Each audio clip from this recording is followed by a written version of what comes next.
en la graduación Navy SEAL de mi hermano, mi padre me humilló frente a todos llamándome la tonta. Aseguró que mi hermano se quedaría con todo, el rancho de Texas y un penthouse de $9 millones. Yo no dije ni una sola palabra. Hasta que su comandante se cuadró frente a mí, me saludó y dijo: «Señora, es hora de que les muestre quién es usted en realidad. Me llamo Elena Villarreal. Tengo 40 años».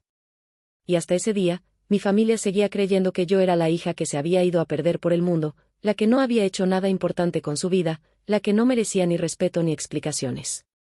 La hija que, según mi padre, siempre pensaba de más y servía de menos.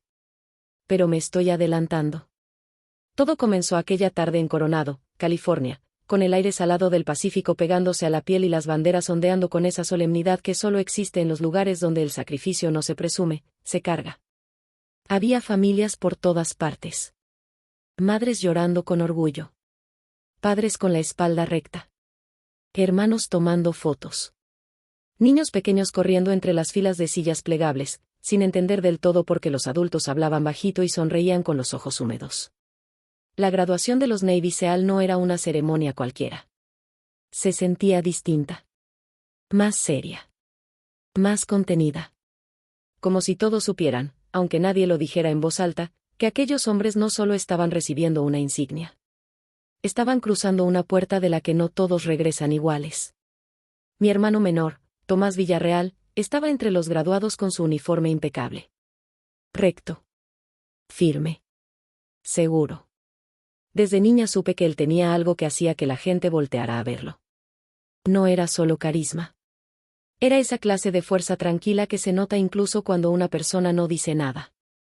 Yo estaba orgullosa de él. Muchísimo. Nunca tuve problema en reconocerlo. Tomás había trabajado por ese momento con una disciplina brutal, y nadie que lo conociera de verdad podía negar que se lo había ganado. Mi padre, en cambio, no solo estaba orgulloso. Él quería exhibir ese orgullo como si fuera una medalla propia. Se llamaba Ramiro Villarreal, y durante toda su vida se había comportado como si el mundo entero fuera una extensión de su apellido. Alto, ancho de hombros, con esa manera de pararse que tienen algunos hombres del campo cuando han pasado demasiados años creyendo que la autoridad les pertenece por derecho natural. Veníamos de San Ángelo, Texas, de una familia dueña de un rancho enorme, varias cabezas de ganado, inversiones inmobiliarias y una reputación que mi padre cuidaba más que a las personas. Habíamos llegado a California 2 días antes. Él insistió en hospedarnos en un hotel caro frente a la bahía, con pisos brillantes y ventanales enormes. Le encantaban los sitios donde pudiera hablar fuerte del dinero sin parecer vulgar, aunque casi siempre terminaba pareciéndolo. Desde el primer desayuno se dedicó a contarle a desconocidos que su hijo menor estaba por graduarse de Navy SEAL, que la sangre Villarreal era sangre de carácter, que en su familia los hombres nacían para mandar.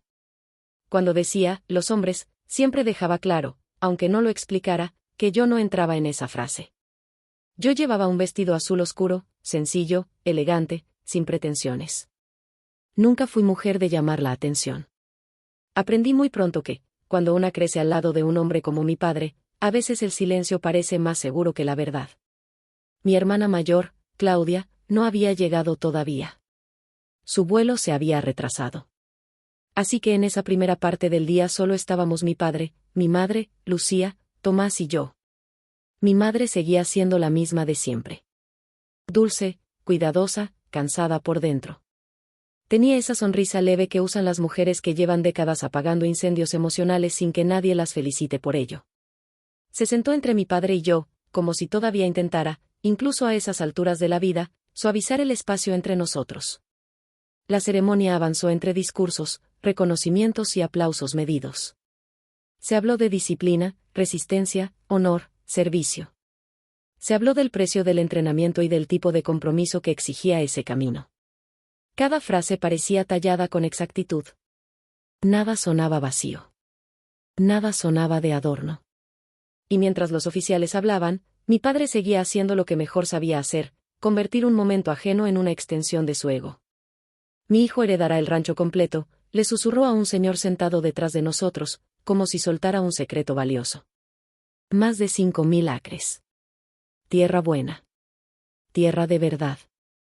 Un rato después, se inclinó hacia otra familia. Y también el penthouse de Manhattan. 9 millones de dólares. 42 pisos arriba de Central Park. Eso no lo consigue cualquiera. Yo apreté las manos sobre mi regazo y seguí mirando al frente. Tomás alcanzó a escuchar una de esas frases y murmuró, sin voltear: «Papá, por favor». Pero mi padre nunca entendió el significado de esa palabra cuando salía de la boca de sus hijos. Para él, por favor, era una debilidad. Una molestia. Un estorbo entre él y su necesidad de sentirse más grande que los demás. Cuando por fin llegó el momento en que los graduados fueron reconocidos oficialmente, el campo entero se llenó de aplausos. Algunas madres lloraron sin pudor. Algunos padres levantaron la barbilla como si contuvieran algo enorme por dentro. Yo también me puse de pie. Sentí un nudo en la garganta al ver a Tomás dar un paso al frente con los demás. Mi hermano lo había logrado. Y yo estaba feliz por él. De verdad lo estaba. Pero la alegría, en mi familia, rara vez venía sola. Apenas terminó la parte formal y las familias empezaron a acercarse a los graduados, mi padre se abrió paso entre los abrazos y las felicitaciones con esa energía de hombre que cree que una escena no está completa hasta que él habla. Algunos parientes que habían viajado desde Texas se reunieron cerca. 2 amigos de negocios de mi padre también estaban ahí, sonriendo con copas en la mano. Mi madre se quedó un poco atrás. Yo me mantuve a un lado, esperando mi turno para abrazar a Tomás con calma. Entonces mi padre levantó la voz. «Bueno, ya que estamos todos aquí», dijo, inflando el pecho, «voy a decir lo que todos deberían saber». Varias personas voltearon. Tomás cerró los ojos apenas un segundo. Como si ya supiera lo que venía. Mi padre le puso una mano pesada en el hombro. «Este hijo mío», dijo, «no solo se graduó como Navy SEAL. También es el que heredará todo lo que yo construí». Hubo murmullos de aprobación. Sonrisas. Un silbido bajo de sorpresa. El rancho de Texas. Todo. Y también el penthouse de Nueva York. Porque el legado va para quien sabe cargarlo. Tomás intentó apartarse un poco. «Papá». «No, hijo. La gente debe saberlo». Entonces su mirada cayó sobre mí. Fue solo un instante. Pero yo conocía esa mirada desde niña. Era la misma con la que me reducía. La misma con la que me convertía en un error. La misma con la que me recordaba, sin necesidad de gritar, qué lugar ocupaba yo en su mundo. Sonrió. «Y bueno», añadió, moviendo apenas la barbilla en mi dirección, «no todos los hijos salen para grandes cosas». Un silencio incómodo pasó entre el grupo. Yo me quedé quieta. Él soltó una risita corta. Elena siempre fue la tonta de la familia. La que nunca entendió nada. Alguien se rió por nervios. Otro bajó la mirada. Mi madre murmuró su nombre como si aún creyera que podía detenerlo. «Ramiro». Tomás se puso rígido. «Basta, papá». Pero ya era tarde. Ahí estaba otra vez ese apodo, después de tantos años. La tonta. No porque yo hubiera fracasado en la escuela. No porque fuera incapaz. No porque me faltara disciplina. No, mi padre me llamó así desde que tenía 12 años por una razón mucho más simple y mucho más imperdonable. Yo preguntaba. Preguntaba por qué trataba mejor a los invitados ricos que a los trabajadores del rancho. Preguntaba por qué el dinero parecía importar más que la paz dentro de la casa. Preguntaba por qué el éxito tenía que medirse con tierras, edificios y ganado, y no con el respeto que uno le daba a su familia. Preguntaba por qué mi madre siempre sonreía justo después de quedarse callada. Mi padre odiaba las preguntas que no podía controlar. Y como no supo entenderme, decidió bautizarme con un desprecio. La tonta. Durante años cargué ese nombre como se carga una piedra invisible en el bolsillo. No se ve, pero pesa. Te cambia la manera de caminar. Te cambia el tono de voz. Te cambia hasta la forma en que entras a una habitación. Sin embargo, ese día, en medio del patio de armas, con el Pacífico brillando detrás y las cámaras apuntando a los recién graduados, yo no iba a discutir con él. No iba a rogar respeto. No iba a explicarme. Me limité a mirar a Tomás. Él parecía avergonzado. Herido. Enojado, incluso. «Lo siento», me dijo en voz baja. Y yo le sonreí apenas. No pasa nada. Pero sí pasaba. Pasaba que el pasado acababa de pararse frente a mí con toda su fuerza. Pasaba que mi padre seguía creyendo que podía definirme con una palabra. Pasaba que todos esos años de silencio estaban a punto de chocar contra algo que él no había previsto. Porque justo cuando el grupo entero parecía no saber dónde poner los ojos, vi acercarse a un oficial de la Marina. Alto. Sereno. Con el tridente dorado brillando en el uniforme. Caminaba con esa clase de autoridad que no necesita anunciarse. Se dirigió directamente hacia nosotros.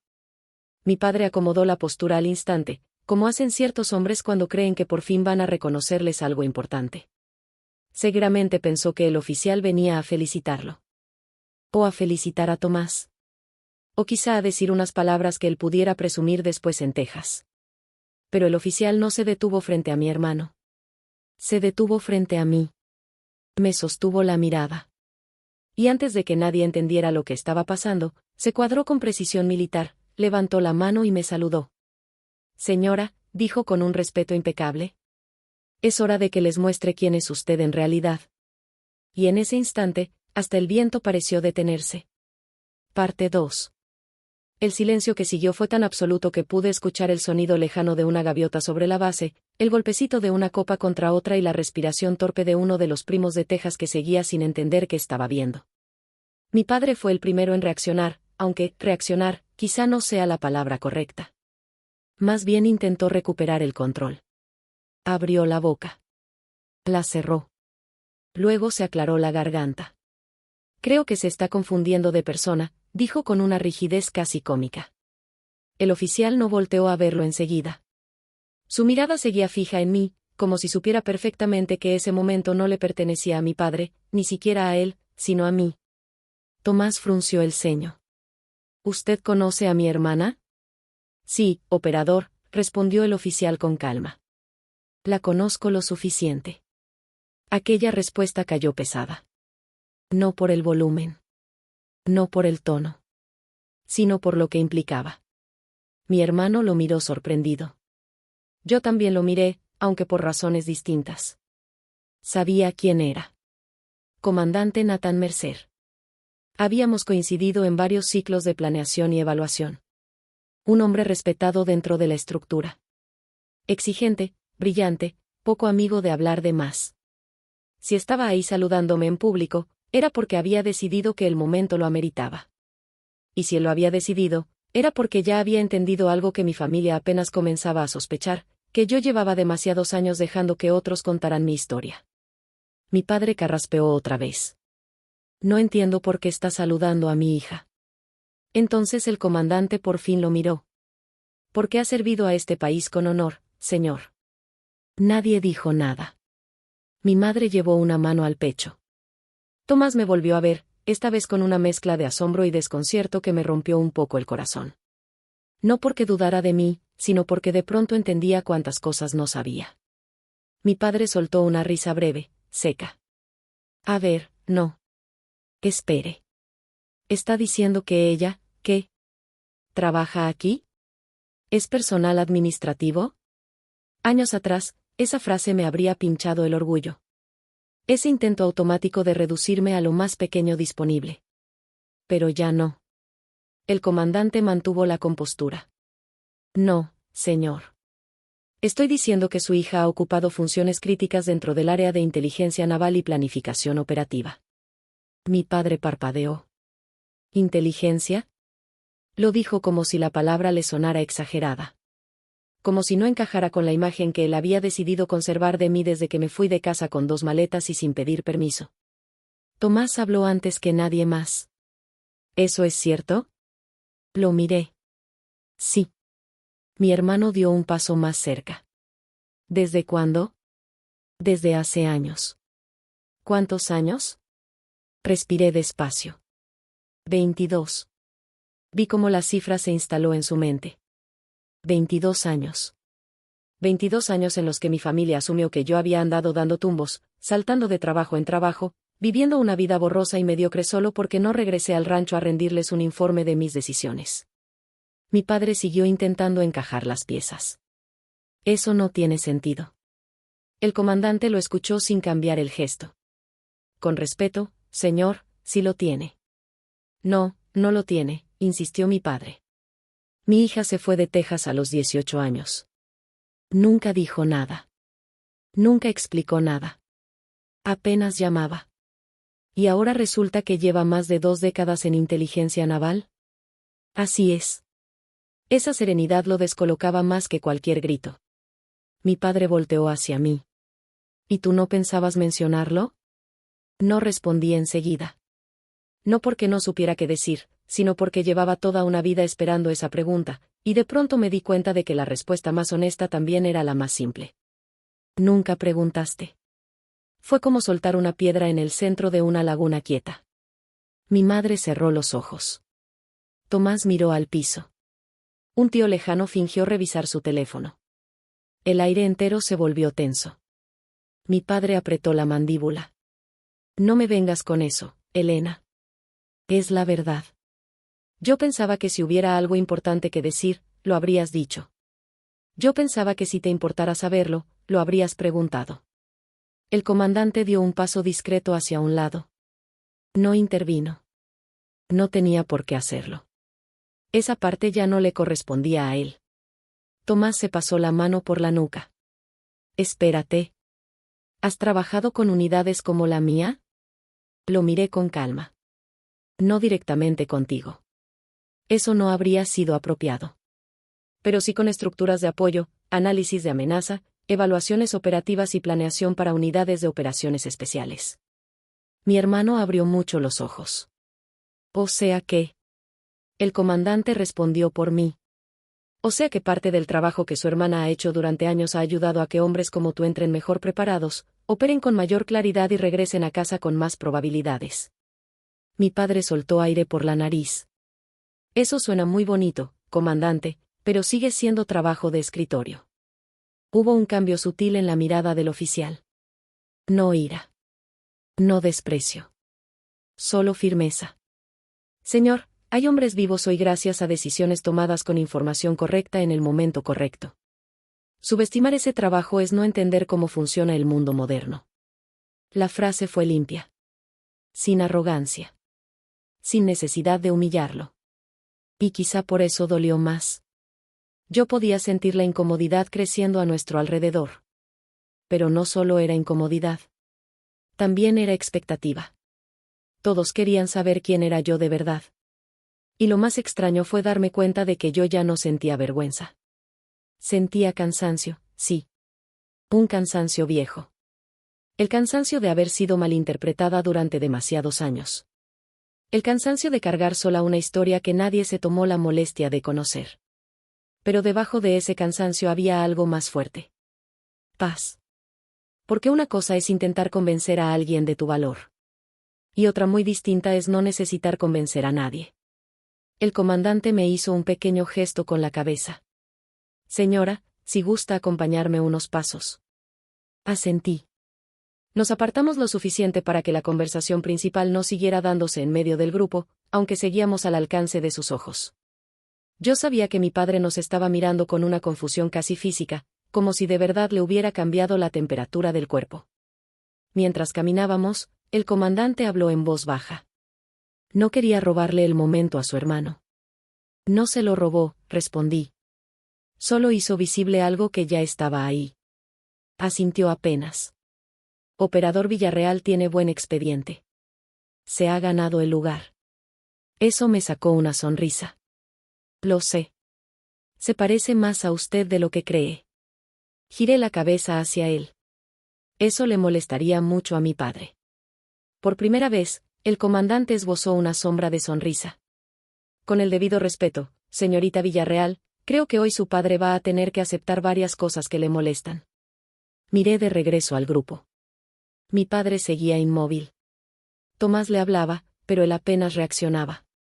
Mi madre tenía los ojos puestos en mí como si de pronto quisiera recuperar todos los años que no preguntó suficiente. No por falta de amor, sino por costumbre. En nuestra casa, a veces, sobrevivir significaba no abrir ciertas puertas. El comandante volvió a hablar. Lo que decida decirles o no decirles es asunto suyo. pero merecía que, al menos una vez, la vieran con claridad. Tragué saliva. Y en ese instante, con el viento del Pacífico moviéndome el cabello y las voces lejanas de otras familias llenando el patio, entendí que ese día no solo era la graduación de mi hermano. También era el día en que mi pasado y mi presente se miraban de frente por primera vez. Y para explicar cómo habíamos llegado hasta ahí, tenía que regresar muchos años atrás. Al rancho. A Texas. A la casa donde todo empezó. Porque si alguien quiere entender por qué un padre puede llamar la tonta a su propia hija delante de medio mundo, primero tiene que entender la clase de silencio en el que esa hija creció. Parte 3.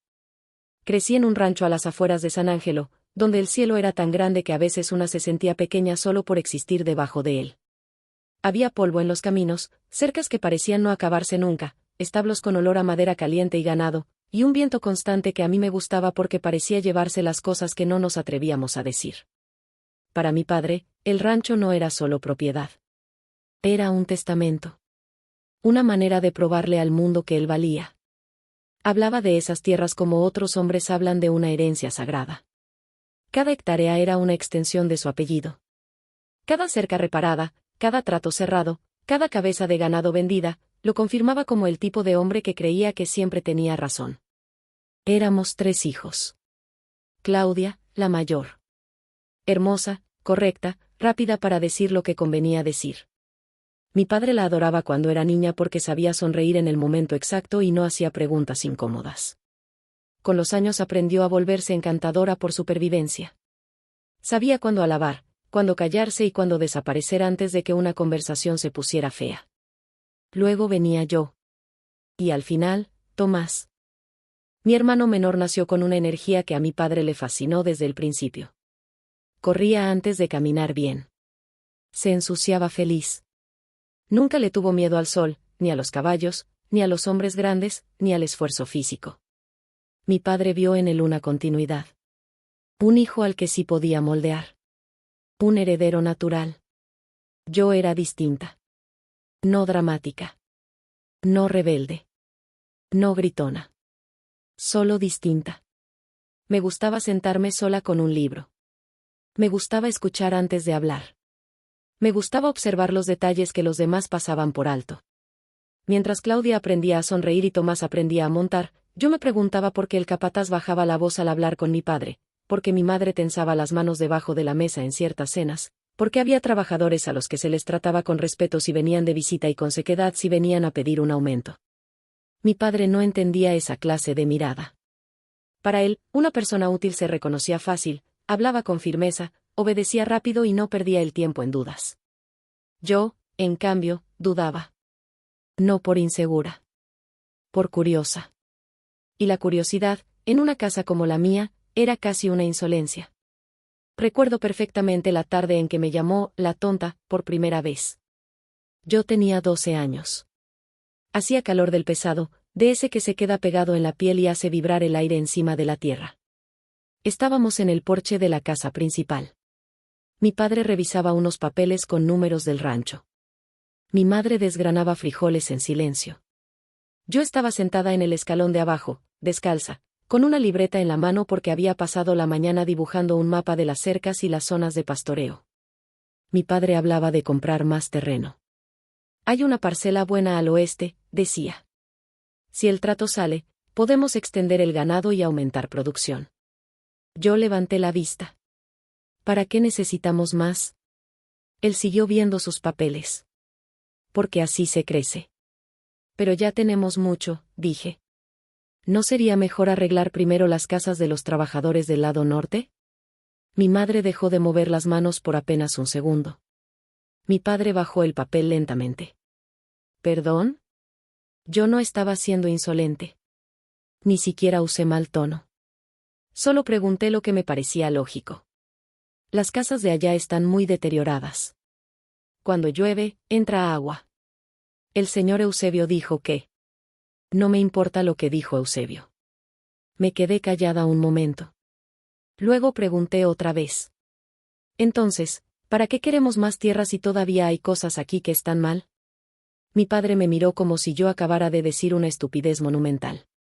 Porque eso hacen los hombres que saben construir algo, respondió. Piensan en crecer, no en quejarse. No me estoy quejando. Entonces deja de sonar como si sí. Bajé la libreta a mi regazo. Solo quería entender. Él soltó una risa sin humor. Ahí está el problema contigo, Elena. Siempre queriendo entender demasiado. La gente lista ve lo que hay que hacer y lo hace. La tonta se queda haciendo preguntas. Sentí el golpe exacto de esa palabra. La tonta. Mi madre murmuró en voz baja. Ramiro, no le digas así. Pero él ya había regresado a sus papeles. Pues que aprenda. A partir de ese día, el apodo se quedó. Lo usaba cuando yo no reaccionaba como él esperaba. Cuando una respuesta mía lo incomodaba. Cuando quería cerrarme la boca sin discutir conmigo. A veces lo decía frente a trabajadores. A veces frente a visitas. A veces en la mesa, entre cucharas y pan, como si fuera una broma familiar que todos debíamos aceptar. No le hagan caso a Elena, ya ven que es la tonta. Eso no lo entendería Elena. Déjala, siempre piensa raro. Con el tiempo, Claudia aprendió a no defenderme. No porque no me quisiera, sino porque había entendido algo antes que yo, en esa casa, ponerse del lado equivocado costaba caro. Tomás era demasiado pequeño al principio para notar el daño real de las palabras. Luego, cuando empezó a notarlo, ya estábamos todos demasiado acostumbrados a la dinámica. Mi madre intentaba suavizarlo. Tu papá no quiere decirlo de esa manera. Pero sí quería. Tal vez no con crueldad deliberada. Tal vez no levantándose cada mañana con ganas de destruirme. Pero sí le salía natural reducir todo lo que no entendía. Y lo más doloroso no era la palabra en sí. Era que con el tiempo comenzó a convertirse en una identidad que otros aceptaban sin revisarla. En la escuela me iba bien. Nada extraordinario, pero bien. Los maestros decían que era constante. Que tenía buena capacidad de análisis. Que hacía preguntas interesantes. Una profesora de historia incluso le dijo una vez a mi madre que yo tenía una mente muy especial para conectar ideas. Mi padre se rió cuando ella se lo contó. Conectar ideas no da de comer. Yo escuché esa frase desde la cocina. Y no contesté. Porque para entonces ya estaba aprendiendo una lección que me acompañaría demasiados años, que algunas personas prefieren tener razón sobre ti antes que conocerte de verdad. A los 16 años, yo ya sabía que no quería pasar mi vida en el rancho. No porque odiara el campo. De hecho, había cosas que amaba profundamente, el olor a lluvia sobre la tierra, los amaneceres rojizos, la inmensidad del horizonte. Lo que no soportaba era la jaula invisible que mi padre había construido alrededor de cada uno de nosotros. Claudia debía ser agradable. Tomás debía ser fuerte. Yo debía ser el ejemplo de lo que pasa cuando alguien no sirve. Y lo peor es que durante mucho tiempo estuve a punto de creerle. Hubo noches en las que pensaba que tal vez si había algo mal en mí. Que tal vez preguntar demasiado era un defecto. Que tal vez la gente práctica tenía razón y yo solo complicaba todo. Pero cada vez que intentaba convertirme en la versión de hija que mi padre aprobaba, algo dentro de mí se apagaba. Y yo no quería vivir apagada.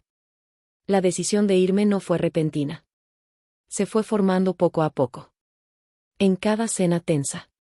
En cada comentario despectivo. En cada vez que mi padre hablaba del futuro de la familia como si yo ya no estuviera incluida. En cada vez que Tomás recibía una palmada de orgullo y yo una mirada de decepción. El último empujón llegó el verano en que cumplí 18. Había una cena con invitados importantes. Ganaderos, un abogado local y un matrimonio adinerado que quería invertir en una propiedad de la familia. Yo ayudaba a mi madre a servir los platos. En algún momento, uno de los invitados me preguntó qué quería estudiar. Antes de que pudiera responder, mi padre habló por mí. Elena todavía no sabe. Ya ven cómo es. Se pierde pensando. Todos rieron con educación. Yo intenté sonreír. Entonces el hombre insistió. Bueno, pero algo te gustará. Y yo respondí la verdad. Me interesa el análisis de sistemas. También historia militar. Y quizás ciencias políticas.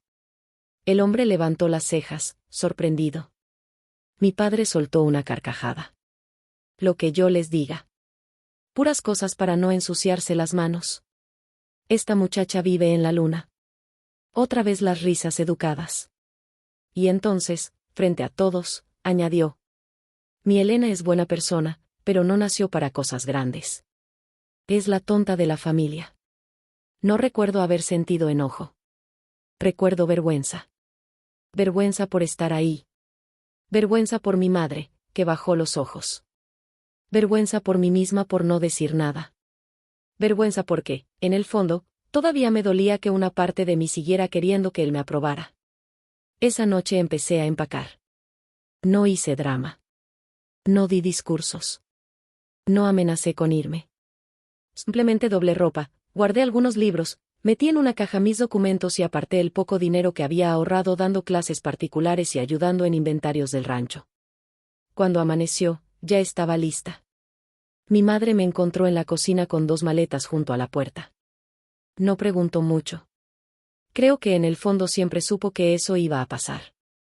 ¿A dónde vas a ir?, me dijo con la voz temblorosa. Todavía no lo sé. Me abrazó tan fuerte que casi me deshago. Solo prométeme que vas a estar bien. Lo voy a intentar. Mi padre apareció en la entrada justo cuando yo salía. Traía la misma mirada de siempre. Dura. Inamovible. Si te vas así, no regreses llorando cuando fracases, dijo. Yo lo miré por última vez. Y ahí estuvo el viejo impulso. El de defenderme. El de explicarle que no me iba porque fuera débil, sino porque si me quedaba iba a terminar creyendo para siempre que yo valía menos de lo que realmente valía. Pero no dije nada. Solo cargué mis maletas. Y seguí caminando. No sabía entonces que ese sería el inicio de la parte más difícil y más importante de mi vida. Porque irse de casa no siempre se siente como libertad al principio. A veces se siente como miedo. Como hambre. Como soledad. Como una carretera larga y una pregunta insoportable. ¿Y ahora qué? Parte 4. Conduje durante casi 3 horas antes de detenerme. No porque ya supiera a dónde iba, sino porque el tanque de gasolina estaba casi vacío y yo tenía las manos tan tensas sobre el volante que empezaban a dolerme los dedos. Paré en un pequeño restaurante a un costado de la carretera, uno de esos lugares con mesas de fórmica, café recalentado y una camarera que te llama, mi reina, aunque jamás te haya visto en su vida. Me senté junto a la ventana con una taza entre las manos y miré mi reflejo en el cristal. Tenía 18 años. 2 maletas. Poco dinero. Ningún plan sólido. Y, aún así, por primera vez en mucho tiempo, podía respirar sin sentir que alguien me estaba observando para juzgarme. Eso fue lo que más me desconcertó. No la incertidumbre. La paz. Llegué a Dallas esa misma noche porque me pareció lo bastante grande para desaparecer sin dejar rastro y lo bastante cercana para no sentir que me había arrancado del mapa por completo.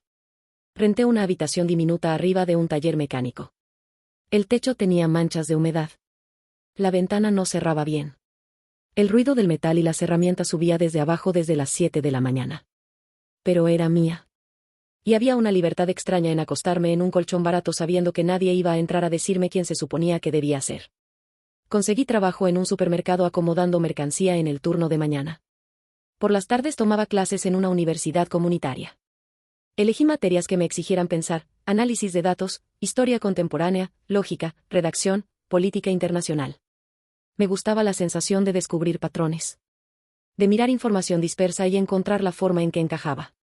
Era buena en eso. No perfecta. No prodigiosa. Pero sí buena.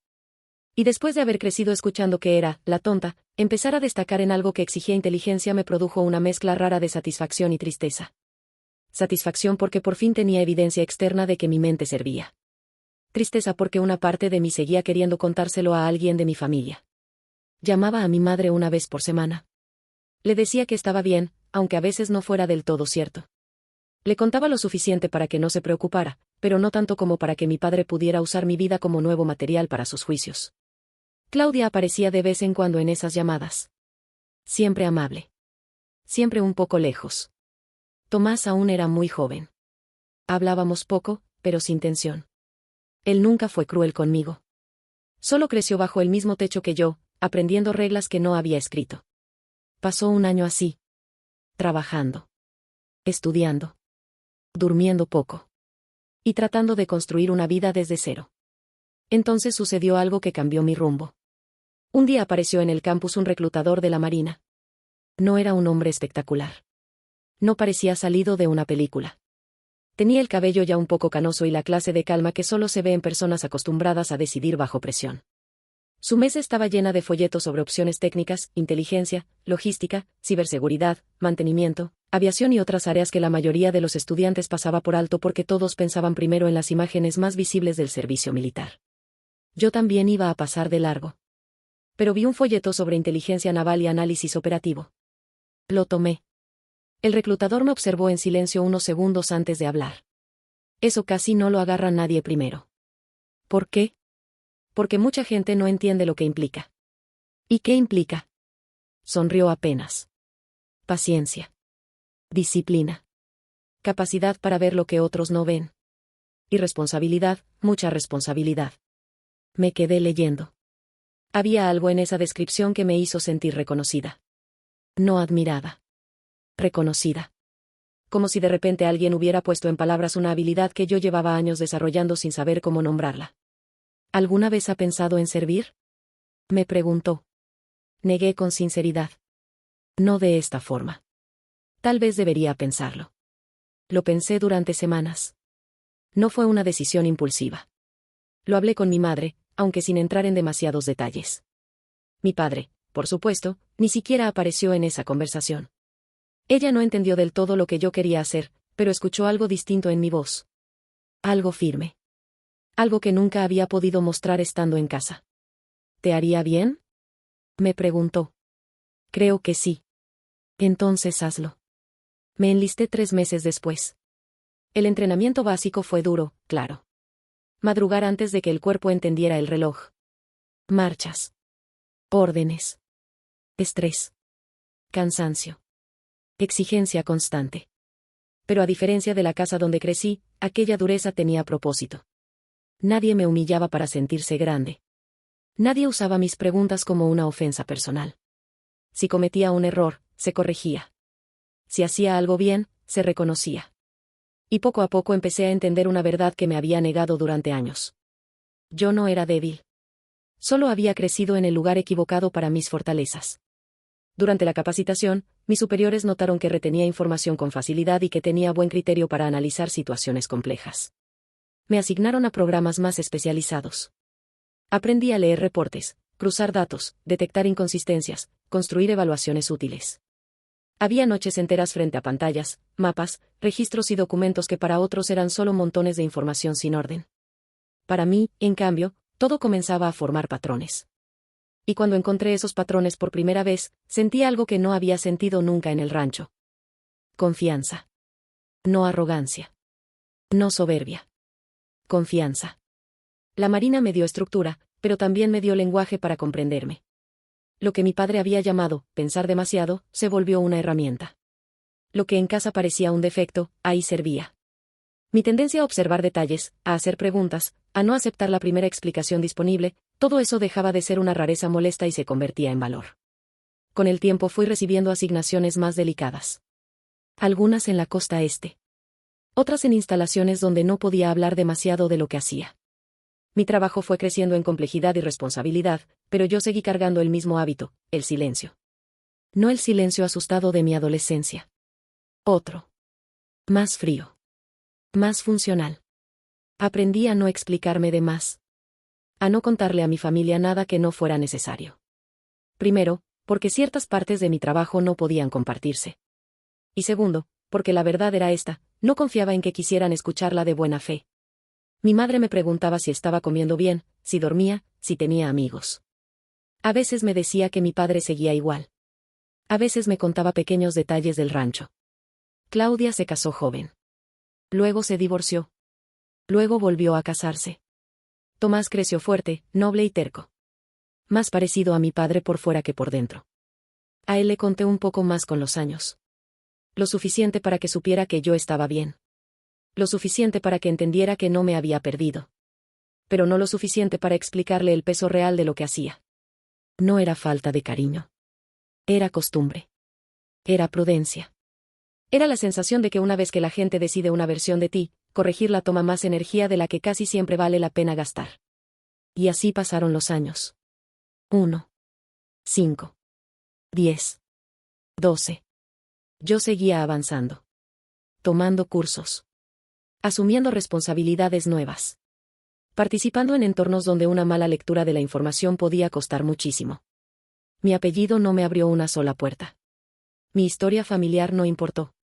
Mi valor dependía de mi trabajo. Y eso, para una mujer como yo, fue profundamente liberador. Mucho después, cuando Tomás me llamó para decirme que había decidido entrar a la Marina, me quedé sentada largo rato con el teléfono en la mano. ¿Estás seguro? Le pregunté. Sí. No va a ser fácil. Justo por eso. Sonreí. Esa respuesta sí sonaba a él. Cuando tiempo después me dijo que estaba intentando entrar al camino que lo llevaría a SEAL, sentí una mezcla de orgullo y temor. Sabía lo que ese entrenamiento pedía. Sabía el tipo de hombres que salían de ahí. También sabía los que se quedaban en el intento. Si lo haces, le dije, hazlo por las razones correctas. ¿Cuáles son esas? Pensé unos segundos. No demostrarle nada a nadie. Demostrarte algo a ti. Se quedó callado un instante. Esa respuesta suena a que sabes más de este mundo de lo que creí. Miré la ventana de mi oficina y sonreí para mí misma. Tal vez un poco. No insistió. Y yo tampoco. Pero desde ese momento supe que tarde o temprano mis dos mundos iban a tocarse. Solo que nunca imaginé que lo harían de esa forma. Nunca imaginé que el punto de encuentro sería un patio de armas, frente al Pacífico, con mi padre llamándome, la tonta, por última vez justo antes de que la verdad se parara firme frente a él con uniforme de comandante. Parte 5. Regresé con el comandante después de esos pasos apartados y encontré a mi familia exactamente donde la había dejado, solo que ya nada era igual. Mi padre seguía con la espalda recta, pero había perdido esa soltura arrogante que tanto le gustaba exhibir. Mi madre tenía el rostro tenso, como si todavía no se atreviera a ilusionarse con que las cosas realmente estuvieran cambiando. Tomás me miraba distinto. No distante. No frío. Distinto. Como un hombre que acaba de descubrir que una de las personas más cercanas de su vida también era una desconocida. El comandante habló lo suficiente para cerrar la escena con dignidad. Operador Villarreal, le dijo a mi hermano, felicidades por su graduación. Ha sido un día importante. Gracias, señor. Y recuerde algo, en esta profesión, el respeto no siempre llega por lo que uno muestra. A veces llega por lo que otros han sostenido en silencio para que usted pueda llegar hasta aquí. Tomás entendió. Lo vi en sus ojos. No era solo una felicitación. Era una manera elegante de decirle que mirara con atención a la mujer que tenía enfrente. Mi hermano asintió.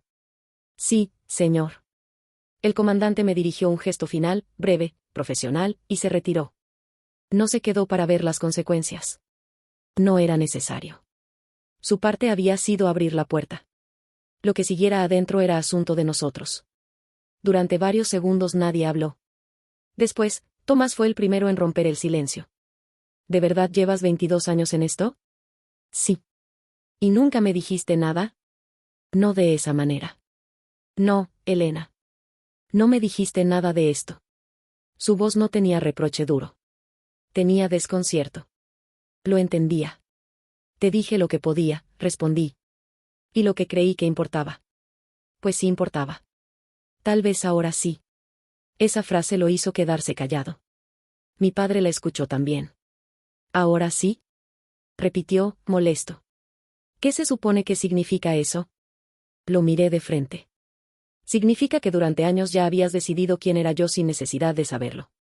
Eso no es cierto. Claro que sí. Yo solo vi que te fuiste. ¿Y eso era suficiente para concluir que no valía nada? Mi madre intervino en voz baja. Elena. Pero yo no levanté el tono. No necesitaba hacerlo. La fuerza de algunas verdades está precisamente en decirlas sin gritar. Te fuiste sin explicar, dijo mi padre. Me fui después de años de escuchar que era la tonta. Eso era una forma de hablar. No para mí. Mi padre apartó la vista. Tomás se quedó inmóvil entre los dos, como si por primera vez estuviera viendo entera una guerra que llevaba años ocurriendo por debajo de la mesa. ¿Es cierto eso? Le preguntó a mi padre. ¿Se lo dijiste así durante años? Mi padre resopló. No lo hice para destruirla. Pero lo hiciste, dije. Y ahí estuvo la diferencia. No le estaba atribuyendo monstruosidad. Le estaba señalando consecuencias. A veces eso duele más. Tomás bajó la mirada y luego volvió a verme. ¿Con qué tipo de equipos trabajaste? Con estructuras de inteligencia y planeación operativa que daban apoyo a unidades sensibles. ¿Equipos especiales? Sí. Mi hermano soltó una risa breve, incrédula. Increíble. Luego se acercó un paso más. ¿Tú sabías lo que implicaba mi entrenamiento? Sí. ¿Y por eso me preguntaste si estaba seguro? Asentí. Sí. Se pasó una mano por el rostro y negó con la cabeza, todavía tratando de acomodarlo todo. Con razón. Yo sonreí apenas. ¿Con razón qué? Con razón nunca sonaste impresionada cuando te contaba algo de la Marina. Esa vez sí me reí bajito. No era falta de orgullo, Tomás. Era que algunas cosas ya las conocía. Mi hermano soltó aire y entonces hizo algo que no esperaba. Me abrazó. No uno de esos abrazos rápidos por compromiso. Un abrazo de verdad. Fuerte. Limpio. Honesto. Debiste decírmelo, murmuró. Pero también, debí preguntarte mejor. Cerré los ojos un segundo. Sí.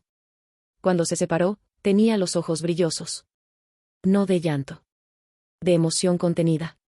Estoy orgulloso de ti, me dijo. Y esas 5 palabras, dichas por él, llegaron a un lugar de mí que llevaba demasiado tiempo vacío. Mi padre vio el abrazo y su incomodidad creció. No creo que fuera celos exactamente. Era algo más cercano a la desorientación. La sensación de estar perdiendo una versión del mundo que había sostenido durante décadas. Claudia apareció en ese momento, por fin, jalando una pequeña maleta detrás de ella y acomodándose unos lentes oscuros sobre la cabeza. Venía apurada, todavía con el estrés del viaje encima. Perdón, el vuelo fue un desastre, empezó a decir, hasta que vio nuestras caras. ¿Qué pasó aquí? Tomás soltó una risa rara. Te perdiste de mucho. Claudia me miró, luego miró a mi padre, luego a mi madre. No me gustan esas 3 caras juntas. ¿Qué pasó? Mi hermano habló primero. Resulta que Elena ha trabajado más de 20 años en inteligencia naval. Con apoyo operativo para unidades especiales. Claudia tardó un segundo en procesarlo. ¿Qué? Lo que oíste. Ella me volvió a mirar, ahora con auténtico asombro. ¿Eso es verdad? Sí. ¿Y por qué nadie me dijo? No pude evitar responder con una ironía suave. Bienvenida al club. Claudia soltó una exhalación larga. Vaya. Después observó a mi padre con la precisión de quien conoce demasiado bien sus expresiones. ¿Y qué hiciste ahora? Mi padre se molestó. No hice nada. Claudia alzó una ceja. Ajá. Tomás intervino. La llamó, la tonta, otra vez. Aquí. En plena ceremonia. Claudia cerró los ojos un segundo. Papá. Mi padre tensó la mandíbula. Ya basta con eso. No, no basta, dijo ella. No si llevas años haciendo lo mismo. Mi madre se quedó inmóvil. Casi podía sentir el conflicto dentro de ella, el deseo de que nadie peleara y el deseo, más profundo, de que por fin alguien dijera lo que siempre se había callado. Mi padre me miró. Si eras todo eso que dicen, pudiste haber venido y aclararlo hace mucho. ¿Para qué? Le pregunté. ¿Para qué me creyera solo cuando el uniforme de otro hombre lo confirmara? Esa frase sí le pegó. Porque era verdad. Si yo lo hubiera dicho años antes que trabajaba en algo importante, lo habría minimizado. Lo habría puesto en duda. Lo habría traducido a sus propios términos, buscando dónde rebajarme. Pero ahora un comandante lo había dicho. Un hombre al que él sí estaba dispuesto a reconocer como autoridad. Mi padre se pasó la mano por la boca. No sabía. Ese es el punto, respondí. No sabías porque no quisiste saber. Se hizo un silencio pesado. Claudia fue la que lo rompió, pero esta vez sin sarcasmo. Papá, siempre la mediste mal. Él no contestó. Tomás miró hacia el campo, donde otras familias seguían celebrando, y luego volvió a nosotros. Yo también la conocía mal, admitió. Lo miré con suavidad. Tú eras un niño cuando me fui. Ya no lo soy. No. Mi hermano negó con la cabeza y soltó una risa corta. Pues entonces voy a decirlo bien, mi hermana no es ninguna tonta. Mi hermana es una fregona. Claudia sonrió. Mi madre soltó al fin una pequeña risa temblorosa. ¿Y mi padre no sonrió, pero algo en su expresión cedió. Muy poco. Apenas una grieta. Pero yo la vi. Y entendí que lo ocurrido en ese patio de armas no era el final de nada. Era el inicio de una verdad mucho más incómoda para él. Porque una cosa es humillar a una hija cuando crees que ella no tiene cómo responder. Y otra muy distinta es darte cuenta, frente a todos, de que esa hija construyó una vida entera sin ti, sirvió con honor, ganó respeto real y además tuvo la dignidad de no restregártelo en la cara. Ahí empezó a cambiar el aire entre nosotros. No con una disculpa. No todavía. Sino con algo más torpe, más humano y más lento. La duda. La posibilidad de que, por primera vez en su vida, mi padre hubiera estado terriblemente equivocado sobre mí. Y esa duda iba a perseguirlo mucho después de que terminara la ceremonia.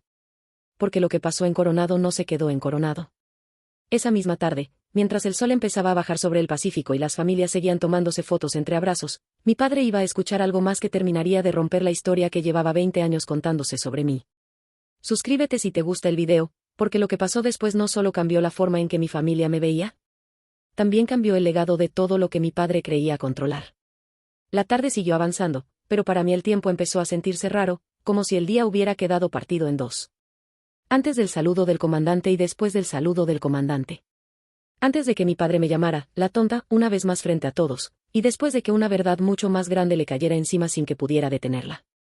El sol comenzaba a bajar sobre Coronado y la luz se volvió más dorada, más suave, casi engañosa. A simple vista todo parecía normal. Las familias seguían riéndose. Los recién graduados se tomaban fotos con sus compañeros.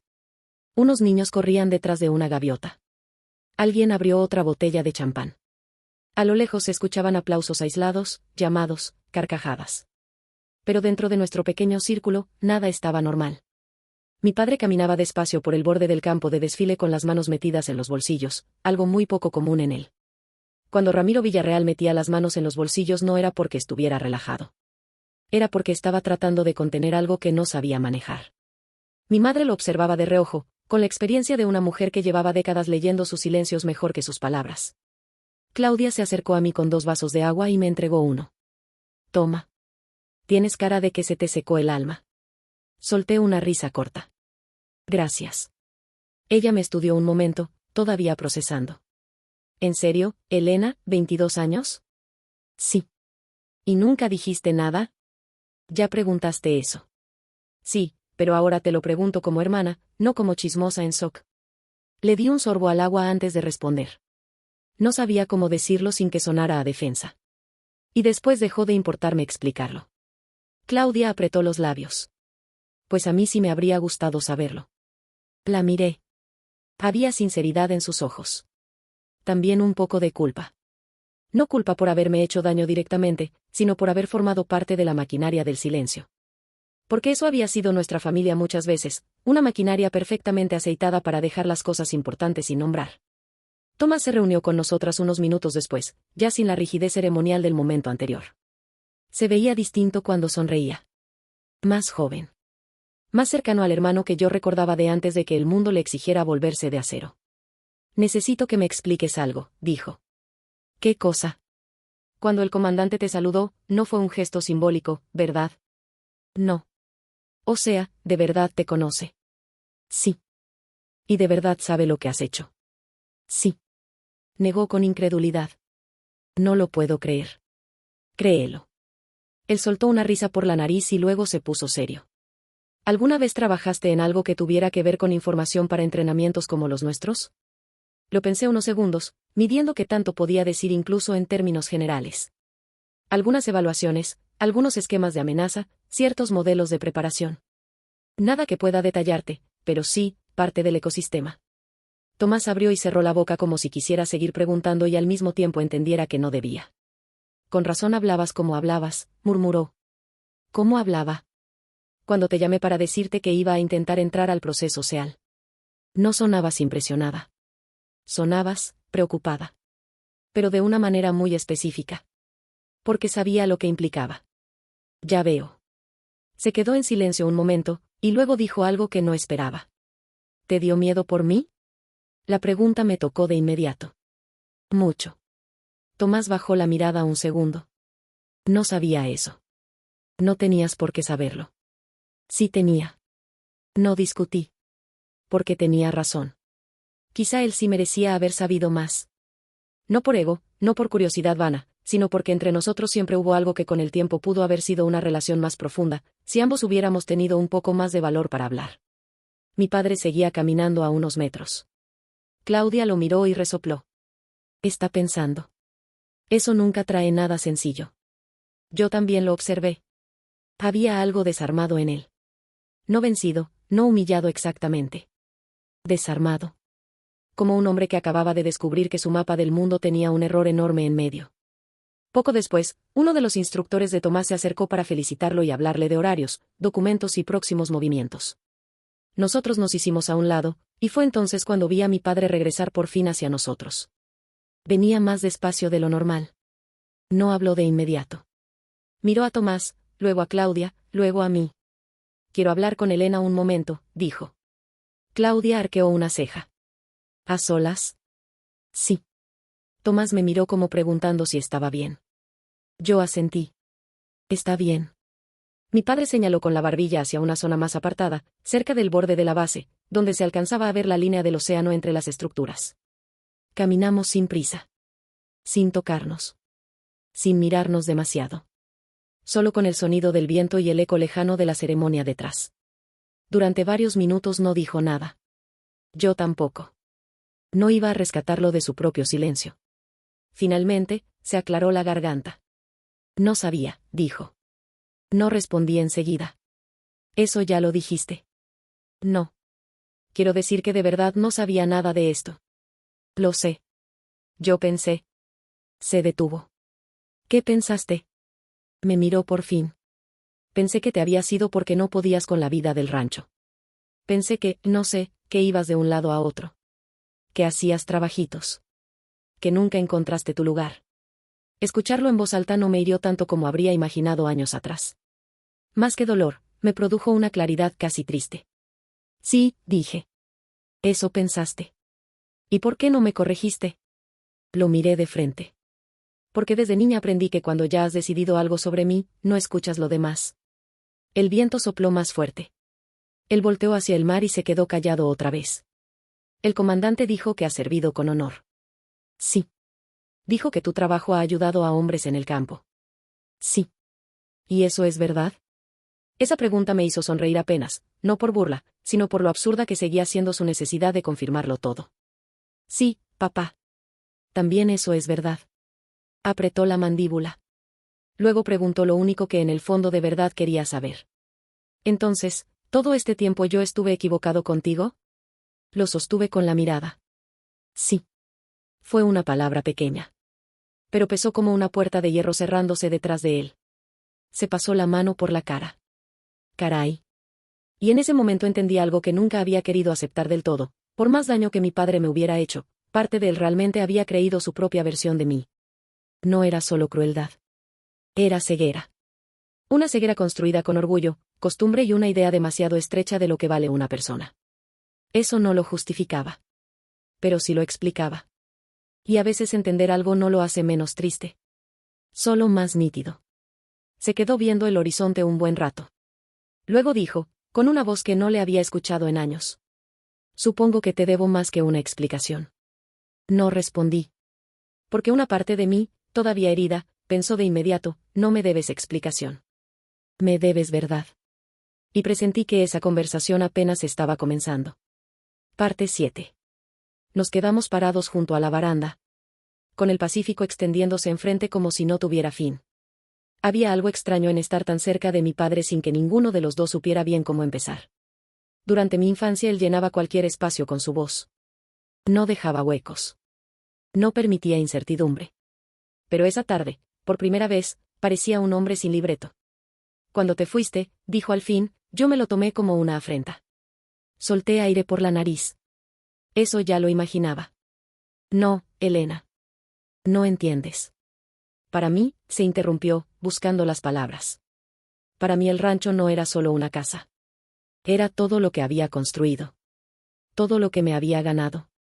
Cuando te fuiste, sentí que estabas rechazándolo todo. Como si dijeras que lo que yo era no valía. Lo escuché sin interrumpirlo. y en vez de preguntarme por qué me fui, respondí, decidiste asumir que yo era el problema. No me contradijo. Eso, viniendo de él, ya era una confesión. Yo no crecí con espacio para preguntas, continuó. Mi padre no preguntaba. Ordenaba. Uno obedecía o se aguantaba las consecuencias. Así era. Asentí lentamente. Mi abuelo había sido un hombre todavía más duro, más seco, más hecho de piedra que de carne. Mi padre siempre hablaba de él con una mezcla rara de admiración y resentimiento. Supongo que hay hombres que cargan su infancia como una orden, aunque ya sean viejos. Y como tú eras distinta, dijo, yo no supe qué hacer contigo. Esa frase me tocó más de lo que esperaba. No porque fuera una disculpa, sino porque por fin nombraba la raíz. No era tan complicado, le dije. Solo necesitabas escucharme. Soltó una risa breve, amarga. Para mí sí era complicado. Pues para mí era doloroso. Eso lo dejó callado. Miré hacia el mar para no quedarme atrapada en sus ojos. A veces una verdad duele más cuando uno la dice mirando de frente. ¿Sabes qué fue lo peor? Pregunté después de unos segundos. ¿Qué? No que me dijeras, la tonta, una vez. Lo peor fue que lo repetiste tanto que todos terminaron aceptándolo como si fuera cierto. Claudia aprendió a no meterse. Mamá a suavizarlo. Tomás a crecer viéndolo como parte del paisaje. Y yo empecé a preguntarme si de verdad había algo mal en mí. Mi voz no se quebró. Ya no estaba en ese punto de mi vida. Pero la frase salió pesada. Mi padre tragó saliva. Nunca quise que pensaras eso. Lo miré. Pues lo lograste. Vi algo cambiar en su cara. Muy poco, pero lo vi. No era orgullo herido. Era dolor. Dolor genuino. El tipo que aparece cuando una persona oye por fin las consecuencias reales de lo que hizo sin darse cuenta de la magnitud. Elena. Dijo mi nombre como si quisiera añadir algo más, pero no supiera cómo. ¿Te acuerdas del porche? Le pregunté. Frunció el ceño. ¿Cuál porche? El de la tarde en que pregunté por qué querías comprar más tierras y había trabajadores viviendo con goteras. Parpadeó varias veces. Eso fue hace muchísimo. Para ti. Para mí no. No respondió. Ahí empezaste a llamarme así, continué. No porque fuera incapaz. No porque sacara malas notas. No porque no trabajara. Me llamaste tonta porque hice una pregunta que te incomodó. Yo. Se quedó a medias. Y desde entonces cada vez que yo no encajaba en lo que querías, usabas la misma palabra. Era tu manera de cerrarme la boca sin tener que discutir conmigo. Mi padre se pasó la mano por la nuca, una señal rarísima en él. Siempre había sido un hombre demasiado rígido para gestos nerviosos. Verlo así me confirmó que por fin algo lo estaba atravesando de verdad. Quizá, dijo lentamente, quizá no entendía que lo hacías por curiosidad. Solté una risa sin humor. Claro que era curiosidad. ¿Qué otra cosa iba a hacer? Yo era una niña. Se quedó viendo el piso. En mi mundo, cuestionar era desafiar. Pues en el mío, cuestionar era pensar. Esa frase quedó flotando entre los dos. Levantó la vista. ¿Y ahora trabajas en eso? Sí. En cuestionarlo todo. En no dar nada por sentado. En revisar. En detectar lo que otros pasan por alto. En pensar antes de actuar. Justo eso que tanto te molestaba. Por primera vez desde que nos apartamos, vi una sombra de ironía triste cruzarle la cara. Supongo que sí te servía. Bastante. El viento nos envolvió unos segundos. Detrás, la celebración seguía viva, pero lejana. El mundo parecía seguir su curso sin saber que para mí aquella conversación era más dura que cualquier ceremonia. Entonces mi padre hizo la pregunta que llevaba años atorada detrás de todas las demás. ¿Por qué no volviste? Lo miré fijo. ¿Volver para qué? No sé. A vernos. A estar más cerca. Ah. Soltó aire, volver en serio. Porque cada vez que hablaba contigo seguía sintiendo que para ti yo ya estaba definida. Y porque si regresaba antes de estar bien plantada, me ibas a romper otra vez. Esa fue la primera vez que vi culpa clara en su rostro. No incomodidad. No confusión. Culpa. Se apoyó en la baranda y miró el agua un largo rato. Yo creí que eras débil, dijo en voz baja. Sentí que algo se acomodaba por dentro. No para sanar del todo, pero sí para tomar forma. No, respondí. Lo que pasa es que confundiste irme con rendirme. Y no era lo mismo. Él me miró, y juro que en ese instante se veía más viejo. No por las arrugas ni por el cuerpo, sino por la caída repentina de ciertas certezas. Entonces, ¿irte fue fuerza? Pensé en la Elena de 18 años, sola en una carretera de Texas, con miedo y casi sin dinero. Pensé en la muchacha que cargaba una palabra cruel pegada a la piel y aún así decidió probarse a sí misma que había otra vida posible. Sí, le dije. Fue la cosa más valiente que he hecho. Y creo que esa frase terminó de desordenarle el alma. Porque para mi padre, irse siempre había significado huir. Jamás se le ocurrió que a veces marcharse es la única manera de salvar lo que queda de uno mismo. Nos quedamos callados otro rato, hasta que él habló con una voz extrañamente gastada. No sé cómo arreglar esto. La verdad me salió sin esfuerzo. No puedes arreglar el pasado. Entonces, ¿qué sí puedo hacer? Esa pregunta la había esperado desde niña, aunque nunca pensé oírla. Y justo cuando me disponía a responder, escuchamos pasos detrás de nosotros. Era Tomás. Venía sin prisa, pero con esa expresión de hombre que ha tomado una decisión. Perdón, dijo. No quería interrumpir. Pero necesito decir algo. Mi padre y yo lo miramos. Tomás se detuvo frente a nosotros, respiró hondo y clavó los ojos en mi padre. Lo que sí puedes hacer, dijo, es dejar de hablar de ella como si no la conocieras. Porque la verdad es que Elena ha servido a este país más de lo que muchos van a entender jamás. Y hoy, mientras tú presumías herencias y propiedades, un comandante la saludó a ella con respeto real. Mi padre frunció el ceño, no por enojo, sino porque la frase lo atravesó. Tomás siguió. Yo me gradué hoy, sí. Y te agradezco que hayas venido. Pero si quieres estar orgulloso de la familia, más te vale empezar a estar orgulloso de los dos. La fuerza de esas palabras no estaba en el volumen. Estaba en quien las estaba diciendo. El hijo favorito. El heredero. El Navy SEAL recién graduado. El mismo al que mi padre acababa de poner por encima de todos. Mi hermano acababa de mover el eje de la familia sin pedir permiso. Y a partir de ahí, ya nada iba a volver a ser tan simple. Parte 8. Lo que dijo Tomás nos dejó a los tres en silencio. Mi padre lo miraba como si no terminara de reconocerlo. Y, en cierto modo, supongo que así era. Los padres que se acostumbran a ver a sus hijos en papeles fijos se desorientan mucho cuando uno de ellos decide salirse del personaje. Tomás ya no era el niño fuerte que asentía. Era un hombre. Y estaba marcando una línea. No me hables como si yo fuera tu enemigo, dijo mi padre después de unos segundos. Tomás no retrocedió. No eres mi enemigo. Pero ella tampoco. Mi padre apretó los labios. No dije que lo fuera. No hacía falta decirlo, respondí. Se volvió hacia mí, cansado. Todo lo conviertes en algo más grande. Esa frase, en otro tiempo, me habría encendido. Porque era una de sus favoritas. La usaba siempre que quería achicar una conversación incómoda. Pero esa tarde ya no me atrapaba igual. No, dije con calma. Lo que pasa es que tú le llamas exageración a todo lo que no quieres revisar. Tomás soltó aire por la nariz, casi una risa breve de incredulidad. Caray, Elena, 20 años guardándote eso y hoy vienes afilada. No vine afilada, respondí. Vine cansada. Mi padre nos miró a los dos y por fin dijo algo que, viniendo de él, sonó casi como una derrota interior. Está bien. No era una disculpa. No todavía. Pero tampoco era un rechazo. Está bien, ¿qué? Preguntó Tomás. Mi padre bajó la vista un segundo y luego la levantó. Está bien que me equivoqué con algunas cosas. Tomás arqueó una ceja. ¿Con algunas? No pude evitar una media sonrisa. Mi padre suspiró. Con muchas. Eso sí lo sentí como un giro. No definitivo. No redondo. Pero real. Regresamos hacia el grupo con un aire distinto.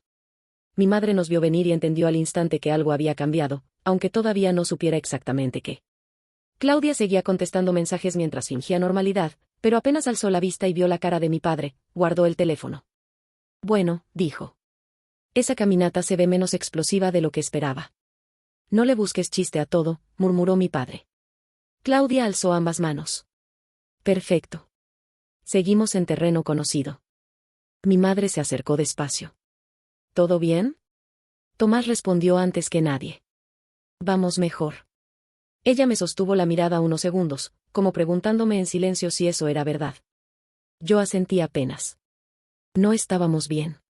Pero sí íbamos mejor. Y a veces, en ciertas familias, eso ya es muchísimo. Lo que siguió fue raro. Casi cómico por momentos. Algunos parientes se acercaban a felicitar otra vez a Tomás, pero ya no podían evitar mirarme con una curiosidad nueva. Un tío de segundo grado, de esos que uno solo ve en bodas, funerales o repartos, me preguntó con tono de quien quiere sonar casual.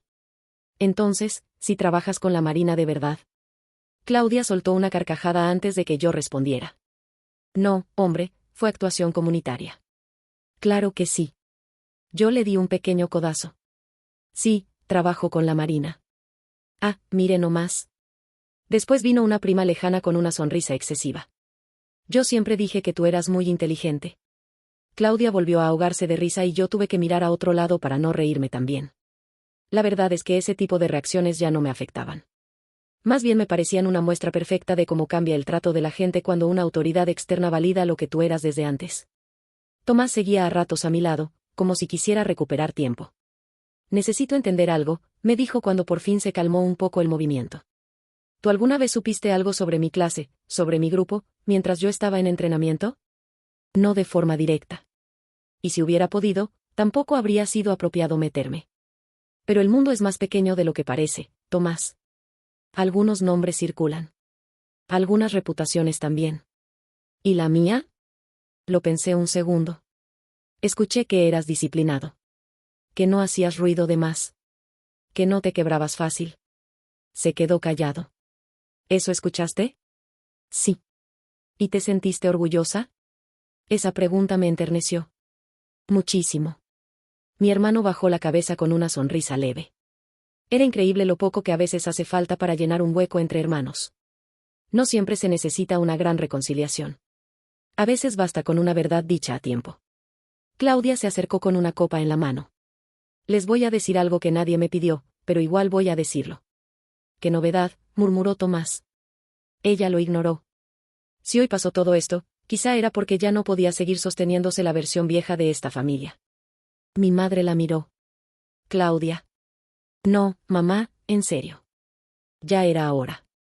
Papá lleva años hablando de Elena como si se hubiera desvanecido en la nada, y Elena lleva años haciéndose chiquita para no entrar en conflicto, y Tomás viviendo entre dos historias distintas sin tener claro cuál era la real. Ya era hora de que reventara algo. Mi padre, sorprendentemente, no le interrumpió. Eso me llamó más la atención que cualquier otra cosa. Mi madre apretó los labios. Luego habló con una suavidad que me partió el alma. Yo también debí preguntar más. Todos volteamos a verla. Ella sostuvo mi mirada. Te llamaba, sí. Te preguntaba si estabas bien, si estabas comiendo, si dormías. Pero nunca te pedí que me contaras quién te habías vuelto. Y creo que en el fondo no lo hice porque me acostumbré a no contradecir la versión de tu papá. Aunque una parte de mí sabía que estaba mal. Me acerqué a ella de inmediato. Mamá. No, déjame decirlo. Tenía los ojos húmedos. Yo también te fallé. La abracé. Y ahí sí sentí que algo dentro de mí se aflojaba. Porque con mi padre, la herida principal siempre fue el desprecio. Pero con mi madre, la herida era distinta. Era la ausencia. La tibieza. Ese amor que sí estaba, pero no siempre alcanzaba para proteger. La estreché más fuerte. Lo sé, le dije. Pero también sé que hiciste lo que pudiste con lo que eras. Eso la hizo llorar. No mucho. Solo lo suficiente. Tomás nos rodeó con un brazo. Claudia se unió con un suspiro exagerado, como quien no quiere arruinar su imagen de mujer práctica, pero tampoco puede quedarse afuera. Y durante unos segundos, ahí estábamos. Juntos. Desordenados. A destiempo. Pero juntos. Mi padre nos observaba a unos pasos, quieto, como si no supiera si acercarse o no. Eso me dolió y me enterneció a la vez. Porque vi en él algo que nunca había visto, miedo. No miedo físico. Miedo emocional. El miedo de quedarse fuera. El miedo de llegar tarde. El miedo de descubrir que el orgullo puede dejarte solo en medio de tu propia familia. Cuando el abrazo se deshizo, él se aclaró la garganta. Voy a decir algo, anunció. Claudia murmuró. Que Dios nos agarre confesados. Mi padre la ignoró. Nos miró uno por uno y luego se detuvo en mí. No sabía quién eras en realidad, dijo. Nadie habló. Eso no es excusa, añadió enseguida. Pero sí es la verdad. Seguía sin ser una disculpa completa. Pero ya estaba caminando hacia ella. Y hoy, continuó, he escuchado cosas de ti que jamás imaginé. Cosas de las que, hizo una pausa difícil, cosas de las que debería haberme enterado antes. Yo esperé. No sé bien cómo se dice esto, admitió, pero supongo que estoy impresionado. Claudia abrió mucho los ojos, casi divertida. Tomás soltó una risa incrédula. Mi madre se llevó la mano al pecho. Yo no sonreí. No todavía. Porque una parte de mí necesitaba algo más simple. Más claro. Más directo. Y tal vez mi padre lo intuyó, porque después de varios segundos añadió, con la voz más baja. Y también, orgulloso. Eso sí me movió. No como una explosión. Más como una marea lenta. Porque durante años imaginé ese momento como una especie de victoria. Como si un día por fin él fuera a reconocerme y yo me sentiría reivindicada, elevada, completa. Pero no fue así. No sentí triunfo. Sentí alivio. Un alivio profundo y triste. Como si una niña dentro de mí por fin pudiera dejar de esperar algo que ya llegó demasiado tarde, pero llegó al fin. Esa noche aún no terminaría ahí. Faltaba la cena. Faltaban las conversaciones después del hotel. Faltaba una llamada que cambiaría todavía más las cosas. Y faltaba, sobre todo, una verdad que mi padre no iba a poder evitar mirar de frente. Que mientras él llevaba décadas pensando en herencias, tierras y edificios, yo había construido un legado distinto. Un legado silencioso. Invisible para él. Pero muchísimo más grande de lo que nunca imaginó. Parte 9. Terminada la ceremonia formal, nos fuimos al hotel frente a la bahía donde mi padre había insistido en hospedarse. A esa hora el cielo estaba encendido en tonos naranjas y violetas, y las luces del puerto comenzaban a reflejarse en el agua. Cualquiera habría dicho que era una noche perfecta para celebrar. Y lo era. Solo que nosotros llegamos a esa celebración con demasiadas cosas atoradas como para fingir normalidad. La reserva estaba hecha en el restaurante elegante del hotel, uno de esos lugares con ventanales inmensos, copas delgadas y meseros que parecen moverse sin tocar el suelo. Mi padre adoraba ese tipo de ambiente porque sentía que legitimaba todo lo que él era. Siempre le gustó pensar que el refinamiento era una prueba más de éxito, aunque a veces lo llevara puesto como un disfraz demasiado rígido. Nos sentamos en una mesa redonda cerca de la ventana. Mi madre a la derecha de mi padre. Yo frente a él. Tomás a mi lado. Claudia al otro extremo, observándolo todo con esos ojos rápidos que siempre habían sido más inteligentes de lo que ella dejaba ver. Los primeros minutos fueron un desfile torpe de menús, agua mineral, recomendaciones del chef y comentarios sobre la vista. Una actuación. Todos intentando pisar terreno firme antes de volver a tocar lo que de verdad importaba. El primero en romper la fachada fue Tomás. Quiero brindar, dijo, levantando su copa. Mi padre asintió de inmediato. Claro. Por ti, hijo. Tomás lo detuvo con la mirada. Por nosotros. Hubo un pequeño silencio. Por esta familia, continuó, que quizá hoy por fin dejó de contar una historia incompleta. Nadie tocó la copa todavía. Por mi mamá, que ha mantenido esto unido más veces de las que reconocemos, dijo. Por Claudia, que aunque se haga la ligera siempre ve más de lo que aparenta. Por mi papá, que, hizo una pausa, bueno, sigue aprendiendo. Y por Elena. Me miró con una firmeza que me apretó la garganta. Porque hoy me enteré de que mi hermana ha cargado más de lo que yo sabía y aún así siguió adelante. Y porque, aunque nunca lo presumió, ha servido con honor. Alzó la copa un poco más. Por eso. Tocamos las copas. Mi padre lo hizo al final. No protestó. No corrigió nada. Y eso me confirmó que de verdad estaba moviéndose por dentro. Durante la cena, la conversación fue avanzando a saltos extraños. Claudia preguntó por anécdotas del entrenamiento de Tomás. Mi madre quiso saber si iba a tener días libres antes de su siguiente fase. Yo lo escuchaba hablar con orgullo genuino. Había algo hermoso en verlo ocupar ese lugar que tanto le había costado ganar. Pero tarde o temprano el tema volvió a mí. Quiero entender algo, dijo Claudia mientras dejaba el tenedor. ¿Qué fue exactamente lo que hizo que ese comandante te saludara así? Mi padre se tensó apenas. La pregunta era válida, pero también delicada. Elegí responder lo más claro posible sin abrir más de lo que debía. Trabajé durante muchos años en análisis operativo y planificación estratégica. Parte de ese trabajo tuvo impacto en estructuras que apoyan a unidades especiales. El comandante conoce algunos de esos resultados.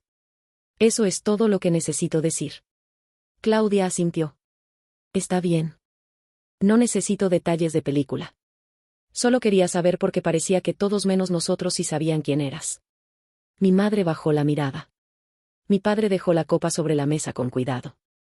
Yo no sabía por qué ella nunca lo contó. Tomás respondió antes que yo.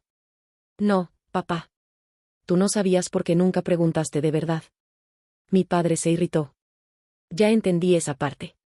Pues entonces deja de repetir la otra. La tensión regresó como un hilo tirante. Yo respiré profundo. No importa, dije. Sí importa, respondió Tomás. Lo miré. No quiero que esta noche sea una pelea. Tampoco yo, dijo él. Pero tampoco quiero que sigamos acomodando las cosas para que él se sienta menos incómodo. Mi padre apoyó ambas manos sobre la mesa. ¿Y qué quieres que haga, Tomás? ¿Que me ponga de pie y confiese públicamente que me equivoqué? Claudia respondió con sequedad. Sería un buen inicio. Mi madre cerró los ojos. Por favor. Entonces pasó algo que jamás imaginé ver en una mesa familiar con mi padre presente. Él se quedó callado. No explotó. No dio un golpe verbal. No desvió la conversación hacia otro lado. Solo se quedó callado. Y después de unos segundos dijo, con una voz más baja de lo normal. Quizás sí me equivoqué más de lo que creía. La frase cayó sobre la mesa como una piedra pesada. Tomás lo observó fijo. Sí. Mi padre suspiró. No pensé que esto fuera a pasar hoy. No pude evitar responder.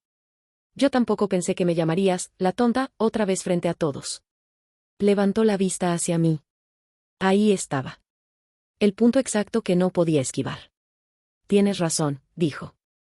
Claudia casi dejó caer el cubierto. Mi madre lo miró como si hubiera visto llover hacia arriba. Mi padre siguió, incómodo con cada palabra, pero sin detenerse. No debí decir eso. Nadie habló. Él tragó saliva. No debí decirlo hoy, ni debí haberlo dicho nunca de esa manera.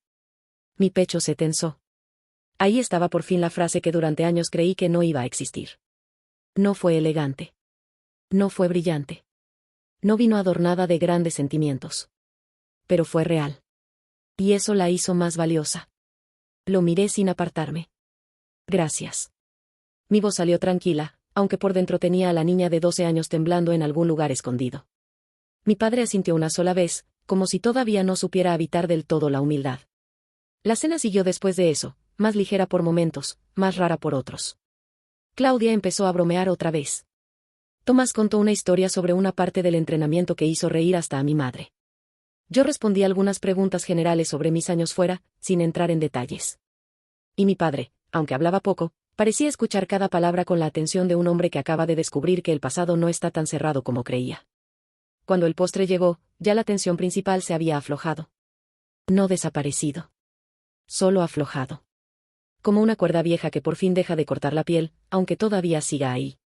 Más tarde, ya en el lobby del hotel, mientras mi madre subía a descansar y Claudia se distraía enviando fotos a medio mundo, mi padre se quedó cerca de la ventana con el teléfono en la mano. Lo vi pensativo. Inquieto. Luego marcó un número. No oí toda la conversación. Solo fragmentos. Sí, ya terminó la ceremonia. Pausa. No. No, salió bien. Otra pausa. Sí, estuvo Elena. Su voz cambió un poco ahí. Más baja. Más seria. No. No tienes idea. Me di cuenta de que hablaba con el abogado de la familia, Esteban Montalvo, un hombre que llevaba años moviendo los asuntos patrimoniales de mi padre. La sola idea de que lo llamara esa noche ya me pareció extraña. Lo escuché decir. No, no es para hoy. Solo quiero revisar unas cosas cuando regresemos a Texas. Pausa. Sí. Todo. Levanté la vista hacia él y él notó que lo estaba observando. No colgó de inmediato. Solo se giró un poco, como si quisiera proteger la conversación sin esconderla del todo. Cuando terminó, guardó el teléfono y se acercó despacio. ¿Era Esteban? Pregunté. Sí. ¿Pasó algo? Se acomodó la chaqueta, incómodo. No. Solo quiero revisar unos temas. ¿Qué temas? Me sostuvo la mirada unos segundos. Los que he dado por resueltos demasiado tiempo. No añadió más. Pero no hacía falta. Esa fue la primera vez que sospeché que lo ocurrido en Coronado no solo iba a cambiar la forma en que mi padre me hablaba. Iba a cambiar algo mucho más grande. Su idea de legado. Y créanme, para un hombre como Ramiro Villarreal, tocar el tema del legado era tocar el núcleo mismo de su identidad. Sin embargo, esa noche aún faltaba una conversación más. Una conversación privada.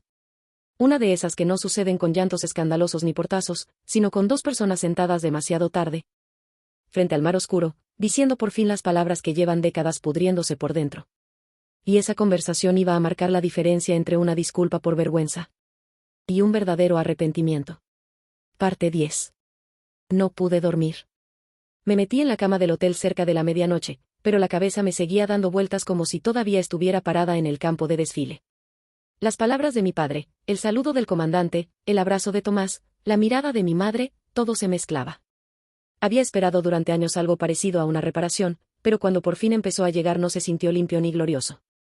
Se sintió torpe. Incompleto. Humano. A la 1 de la mañana me rendí. Me puse un suéter ligero y bajé al nivel de la terraza exterior, donde el hotel tenía unas mesas mirando al agua. El puerto estaba casi en silencio. Algunas luces parpadeaban a la distancia. El aire olía a sal y a noche. Necesitaba eso. Un sitio donde el ruido de la familia no tapara el ruido de mi propia cabeza. Me senté sola con una taza de café que sabía peor de lo que olía. No llevaba ahí más de 10 minutos cuando escuché pasos detrás de mí. Era mi padre. Por un segundo, ambos parecemos sorprendidos de vernos. Luego él señaló la silla de enfrente. ¿Puedo? Lo pensé apenas un instante. Sí. Se sentó despacio. Sin imponerse. Sin actuar como dueño del espacio. Solo se sentó. Eso, viniendo de él, ya era un cambio. Durante un rato no dijo nada. Miró el agua. Yo también. Tu mamá siempre dice que el mar te hace hablar, murmuró al fin. A ti te está haciendo lento. Quizá me hace falta. No respondí. Se frotó las manos una vez y luego fue directo. No vine a justificarme. Eso me sorprendió. Bien. Porque si empiezo a hablar de cómo me criaron, de cómo era mi padre, de cómo entendíamos el mundo en Texas, todo eso puede ser cierto, pero no cambia lo que te hice sentir. Lo miré con atención. Era la primera vez en mi vida que escuchaba a mi padre distinguir entre explicación y excusa. No, dije. No lo cambia. Asintió. He estado pensando en eso desde la ceremonia. En lo fácil que fue para mí convertirte en una versión reducida de ti misma. En lo mucho que repetí un apodo estúpido hasta volverlo costumbre. Y en lo poco que me pregunté si por dentro te estaba haciendo pedazos. Sentí un nudo en la garganta. No porque quisiera llorar, sino porque una parte de mí había esperado tanto escuchar algo así que ahora no sabía bien dónde ponerlo. Si me hiciste pedazos un tiempo, admití. Bajó la cabeza. Lo imagino. No creo que lo imagines del todo. Levantó la vista. Entonces dime. Respiré hondo. Cuando una niña crece escuchando que es la tonta, deja de confiar en su manera de pensar. Empieza a revisar cada palabra antes de decirla. Se vuelve pequeña. Pide menos. Duda de sí misma aunque esté viendo claramente algo que los demás no ven. Y luego, aunque logre salir de ahí, aunque construya una vida, aunque haga cosas buenas, le toma años entender que el problema nunca fue ella. Mi padre no se movió. No me interrumpió. No intentó suavizarlo. Simplemente escuchó. Y yo seguí. Tú no solo me pusiste un apodo. Me enseñaste a desconfiar de mi voz. El golpe de esa frase le llegó completo. Se notó. Tardó varios segundos en responder. No sé cómo cargar con eso. No te estoy pidiendo que cargues. Te estoy diciendo la verdad. ¿Y qué hago con ella? Lo miré largamente. No repetirla. No disfrazarla. No decir, así era antes, y ya. Hacer algo distinto con lo que queda. El viento sopló entre nosotros. El mar parecía una sombra respirando. Hoy, cuando ese comandante te saludó, dijo después de un rato, sentí algo que no me gustó nada. ¿Qué cosa? Vergüenza. No esperaba tanta franqueza. ¿Por qué? Se quedó viendo la oscuridad. Porque entendí que otro hombre sabía de ti más de lo que yo quise saber en 20 años. Que te respetaba más de lo que yo te respeté durante media vida. Y que mientras yo andaba hablando de herencias, él estaba reconociendo algo mucho más importante. Tragué saliva. Eso también lo sentí yo. Se volvió hacia mí. ¿Qué sentiste tú? Tristeza. ¿Por mí? Por los dos. Su rostro se tensó. Supongo que la merezco. No respondí enseguida. No me interesa castigarte, papá. Ya no. No estoy en una película de venganza. Solo, miré la taza entre mis manos, solo no quiero seguir fingiendo que nada pasó. Asintió lentamente. Yo tampoco. Nos quedamos en silencio otro rato. Luego él dijo algo que parecía haberle costado mucho madurarlo. Hoy, cuando hablé con Esteban, no fue solo por impulso. Levanté la mirada. Entonces, quiero revisar cómo están las cosas. Lo del rancho, los ingresos, los departamentos de Dallas. Algunas inversiones. Todo. ¿Por qué? Dudó apenas. Porque pasé demasiados años creyendo que el legado era repartir cosas. Tierra. Dinero. Propiedades. Y hoy me di cuenta de que eso solo es una parte muy pequeña de lo que uno deja. No supe qué decir de inmediato. Mi padre siguió. No voy a quitarle el rancho a Tomás. Lo ama. Lo entiende. Y sí, seguramente será suyo algún día. Eso no cambia. Pero también entiendo que he sido injusto al pensar que solo una vida como la suya merecía ser reconocida. No necesito que me compres nada, le dije enseguida. Ya sé. Lo digo en serio. Lo sé, Elena. Y justamente por eso te estoy hablando así. Apoyó ambas manos sobre la mesa. Quiero hacer algo que signifique más que una compensación ridícula. Algo que tenga sentido contigo. Con quien eres de verdad. Lo miré sin hablar. No sé todavía qué forma exacta tomará, admitió. Pero quiero pensarlo bien. Algo en mí se tensó. Parte de mi historia con él me había enseñado a desconfiar de cualquier gesto ligado al dinero. En mi familia, muchas veces el dinero era una forma de controlar, de compensar sin cambiar, de evitar conversaciones reales. Quizá lo notó en mi cara, porque enseguida añadió. No estoy tratando de comprarte perdón. Qué bueno. Estoy tratando de no volver a ser el mismo hombre de antes. Esa frase me pegó hondo. No porque lo absolviera, sino porque por primera vez sonó como alguien dispuesto a transformarse y no solo a sentirse mal. Nos quedamos ahí hasta casi las 2 de la mañana. Hablamos de cosas pequeñas y enormes. De cómo mi madre siempre fue el pegamento triste de la familia. De cómo Claudia aprendió a sobrevivir con encanto. De cómo Tomás se hizo fuerte sin darse cuenta de todas las grietas a su alrededor. De cómo yo me fui no porque odiara el rancho, sino porque si me quedaba me iba a desaparecer por dentro. Y antes de levantarnos, mi padre hizo algo mínimo, casi ridículo para cualquiera que no nos conociera. Estiró la mano sobre la mesa, despacio, como si no supiera si tenía derecho. Yo la miré. Era una mano grande, envejecida, marcada por el trabajo y por el tiempo. La mano que tantas veces había señalado, ordenado, impuesto. Y ahora estaba ahí, quieta, sin mandar nada. Después de un segundo, puse mi mano encima. No fue un perdón. No todavía. Pero sí fue un inicio. Uno torpe, humano, imperfecto. El único tipo de inicio que vale de verdad. Y no tenía idea de que unos meses después, cuando regresara a Texas, esa noche frente al mar iba a convertirse en el punto de partida de algo todavía más profundo. Porque una cosa es admitir una verdad bajo el impacto de una humillación pública. Y otra muy distinta es sostener esa verdad cuando ya pasó el espectáculo, cuando se apagan los uniformes, cuando cada quien vuelve a su mundo y lo único que queda es la familia tal como es. Ahí es donde casi todos retroceden. Pero mi padre, por primera vez en su vida, no iba a retroceder. Parte 11. Volví a mi rutina después de Coronado con la sensación extraña de haber dejado una puerta abierta detrás de mí. En el trabajo nadie sabía nada de lo que había ocurrido, ni tenía por qué saberlo. Mis días siguieron llenos de reportes, evaluaciones, juntas cerradas, proyecciones de riesgo y ese tipo de concentración que no te deja espacio para dramas personales. Y, sin embargo, algo había cambiado. Mi padre empezó a llamarme. No todos los días. Ni siquiera todas las semanas al principio. Pero empezó. La primera vez vi su nombre en la pantalla del teléfono y me quedé mirándolo un largo rato, casi como si sospechara que se había equivocado de hija. Contesté con cautela. Bueno. Soy yo, dijo, como si hiciera falta aclararlo. Ya vi. Hubo una pausa. Solo quería saber cómo estabas. Esa frase, tan sencilla, me desarmó más que cualquier discurso. No supo sostener mucho más la conversación. Preguntó si estaba comiendo bien, si el clima seguía pesado donde estaba, si tenía tiempo para descansar. Preguntas torpes, sí. Pero nuevas. Y detrás de ellas había algo que nunca antes había puesto sobre la mesa conmigo, interés genuino. Las llamadas siguieron apareciendo a lo largo de las semanas. A veces duraban 3 minutos. A veces 10.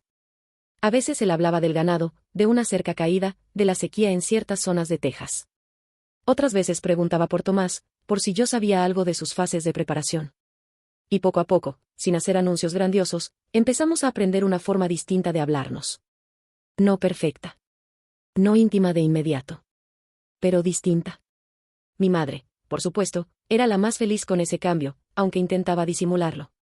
Tu papá anda raro, me dijo una tarde por teléfono, casi riéndose. ¿Raro cómo? Piensa antes de hablar. Solté una carcajada. Eso sí es raro. Y ha mencionado tu nombre sin esa dureza de antes. Me quedé callada. No quiero ilusionarte de más, añadió, pero creo que algo se le movió de verdad ese día. A mí también se me movió algo, admití.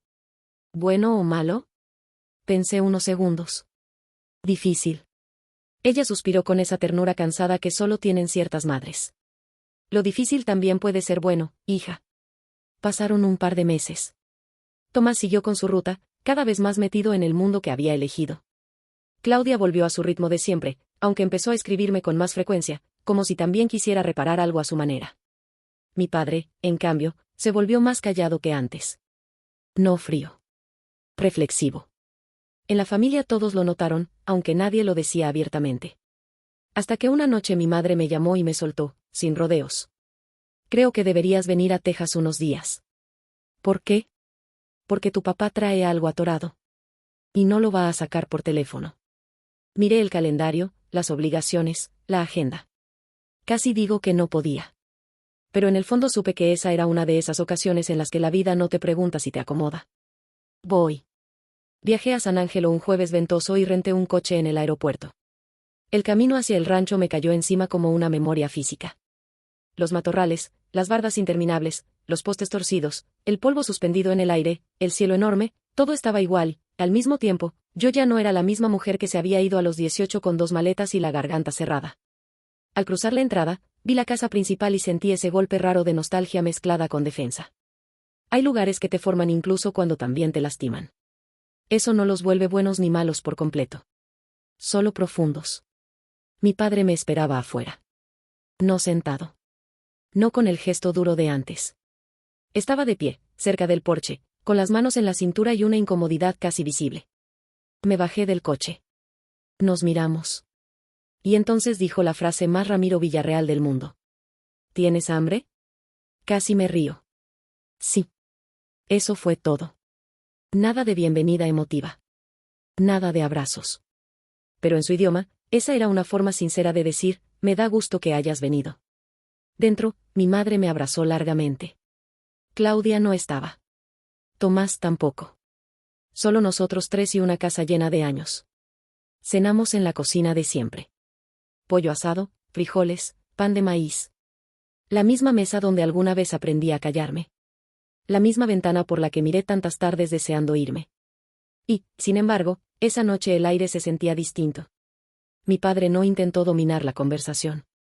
Habló del rancho, sí, pero también me preguntó por cosas concretas. Si seguía viviendo en el mismo lugar. Si todavía trabajaba en la misma estructura. Si me gustaba California. Si alguna vez extrañaba Texas. Respondí sin cerrarme del todo. Pero tampoco escondiéndome. Después de cenar, mi madre se retiró temprano con una excusa poco convincente sobre estar cansada. Nos dejó solos en el porche, con 2 vasos de té helado y el sonido de las cigarras llenando la noche. Durante varios minutos ninguno habló. Las estrellas estaban clarísimas. El aire olía a tierra seca y a verano. Todo era dolorosamente familiar. Entonces mi padre se aclaró la garganta. Hablé con Esteban otra vez. Lo miré de lado. ¿Y? He estado revisando cosas. Ya me habías dicho. Sí. Pero ahora ya tomé algunas decisiones. No respondí. Él se me quedó viendo unos segundos, como midiendo si yo iba a ponerme a la defensiva. Quizá esperaba eso. Quizá con razón. Tomás va a heredar el rancho, dijo. Eso sigue igual. Asentí. Lo imaginé. Lo quiere. Lo entiende. Es su lugar. Sí. Mi padre bebió un poco de té. Pero no quiero que la historia se quede ahí. Me quedé quieta. ¿Cómo entonces? Se recargó en la silla. Tenemos los edificios de departamentos en Dallas. Los ingresos son constantes. También hay otras inversiones. Quiero usar parte de eso para crear un fondo. Fruncí el ceño. ¿Un fondo? ¿Una beca? ¿O varias? Todavía no afinamos la estructura. Lo miré con atención. ¿Para qué tipo de beca? Evitó verme un instante. Luego, con la voz más baja, respondió. Para jóvenes que no encajan. Los que piensan distinto. Los que hacen preguntas. Los que en lugares como este son malinterpretados porque no se parecen al molde. Sentí que algo se me cerraba en la garganta. Papá. Él siguió, como si se detenía ya no iba a animarse. Quiero ponerlo a tu nombre. El silencio se hizo enorme. El viento pasó suave por el porche. A lo lejos se escuchó el mugido de una res. Yo no sabía qué decir. Porque no esperaba dinero.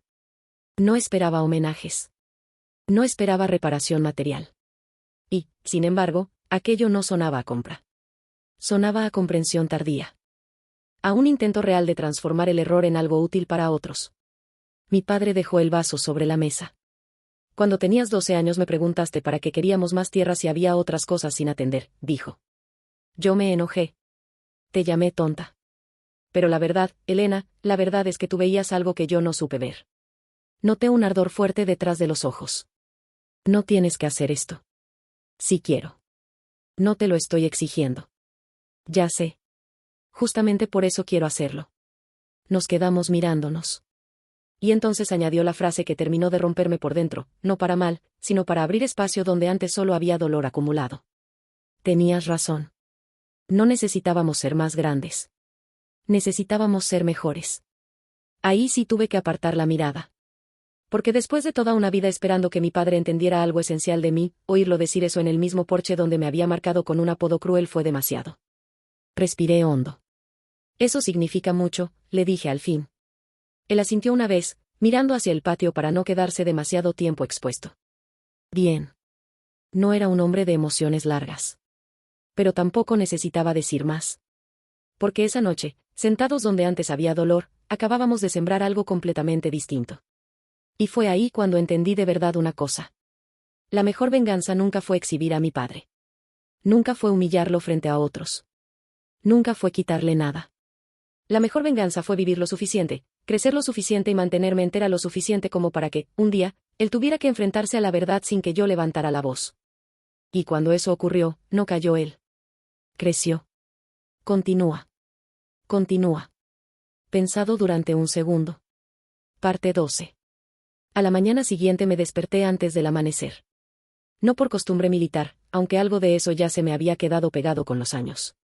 Me desperté porque el rancho tiene una forma muy particular de entrarle a una cuando todo está en silencio. El crujido de la madera. El viento golpeando apenas las ventanas. El murmullo lejano del ganado. Ese tipo de sonidos que no hacen ruido de verdad, pero igual te llenan la cabeza. Me puse una chamarra ligera y salí al porche con una taza de café. El cielo todavía estaba oscuro, apenas empezando a aclararse en una línea tenue detrás de los corrales. Durante unos minutos me quedé ahí, sola, respirando el aire frío, mirando la tierra que me vio crecer y preguntándome cómo era posible que un lugar pudiera doler tanto y, al mismo tiempo, seguirte llamando por tu nombre aunque no lo merezca. Escuché pasos detrás de mí. Era mi madre. Se acercó en silencio, con otra taza entre las manos, y se sentó junto a mí en la banca de madera de siempre. No habló enseguida. Nunca fue una mujer de invadir un momento cuando todavía le está acomodando el corazón a alguien. «Dormiste poco», dijo al fin. «Tú también». Sonrió con esa tristeza suave que nunca terminaba de irse de su cara. «¿Tu papá tampoco durmió mucho?» No respondí. Miramos el amanecer avanzar un poco más. Entonces ella dijo algo que llevaba años guardado. «Yo sabía que eras distinta desde muy chiquita». Volteé a verla. Eso no era un secreto. No. Pero yo lo veía de otra manera. Apretó la taza entre las manos.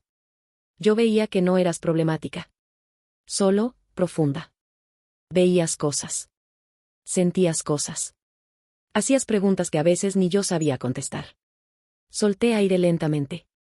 Entonces, ¿Por qué nunca me defendiste del todo? La pregunta salió tranquila, pero era una de las más viejas de toda mi vida. Mi madre cerró los ojos un instante. Porque fui cobarde. No me esperaba que lo dijera tan directo. No porque no te quisiera. Nunca fue eso. Te quise con toda mi alma. Pero yo también me acostumbré a sobrevivir aquí. A bajar la voz. A escoger qué batallas sí podía pelear y cuáles no, y con el tiempo, confundí paz con silencio. Sus palabras me dolieron porque eran verdad. Hay madres que te hieren no por crueldad, sino por agotamiento. Y a veces ese tipo de herida tarda más en entenderse. Pensé que si te daba amor en privado, iba a ser suficiente, continuó. Pero no lo fue. La miré fijo. No. Le tembló apenas la boca. Lo sé. Se hizo un silencio largo. Uno de esos silencios honestos, que no esconden nada y por eso pesan, pero limpian. Ayer te vi encoronado, dijo después. Cuando ese comandante te saludó. Y no pensé primero en el orgullo. Pensé en todo lo que me perdí de ti por no hacer más preguntas. Por no exigirte menos silencio. Por dejar que esta casa te encogiera. Tragué saliva. No toda la culpa fue tuya, mamá. No.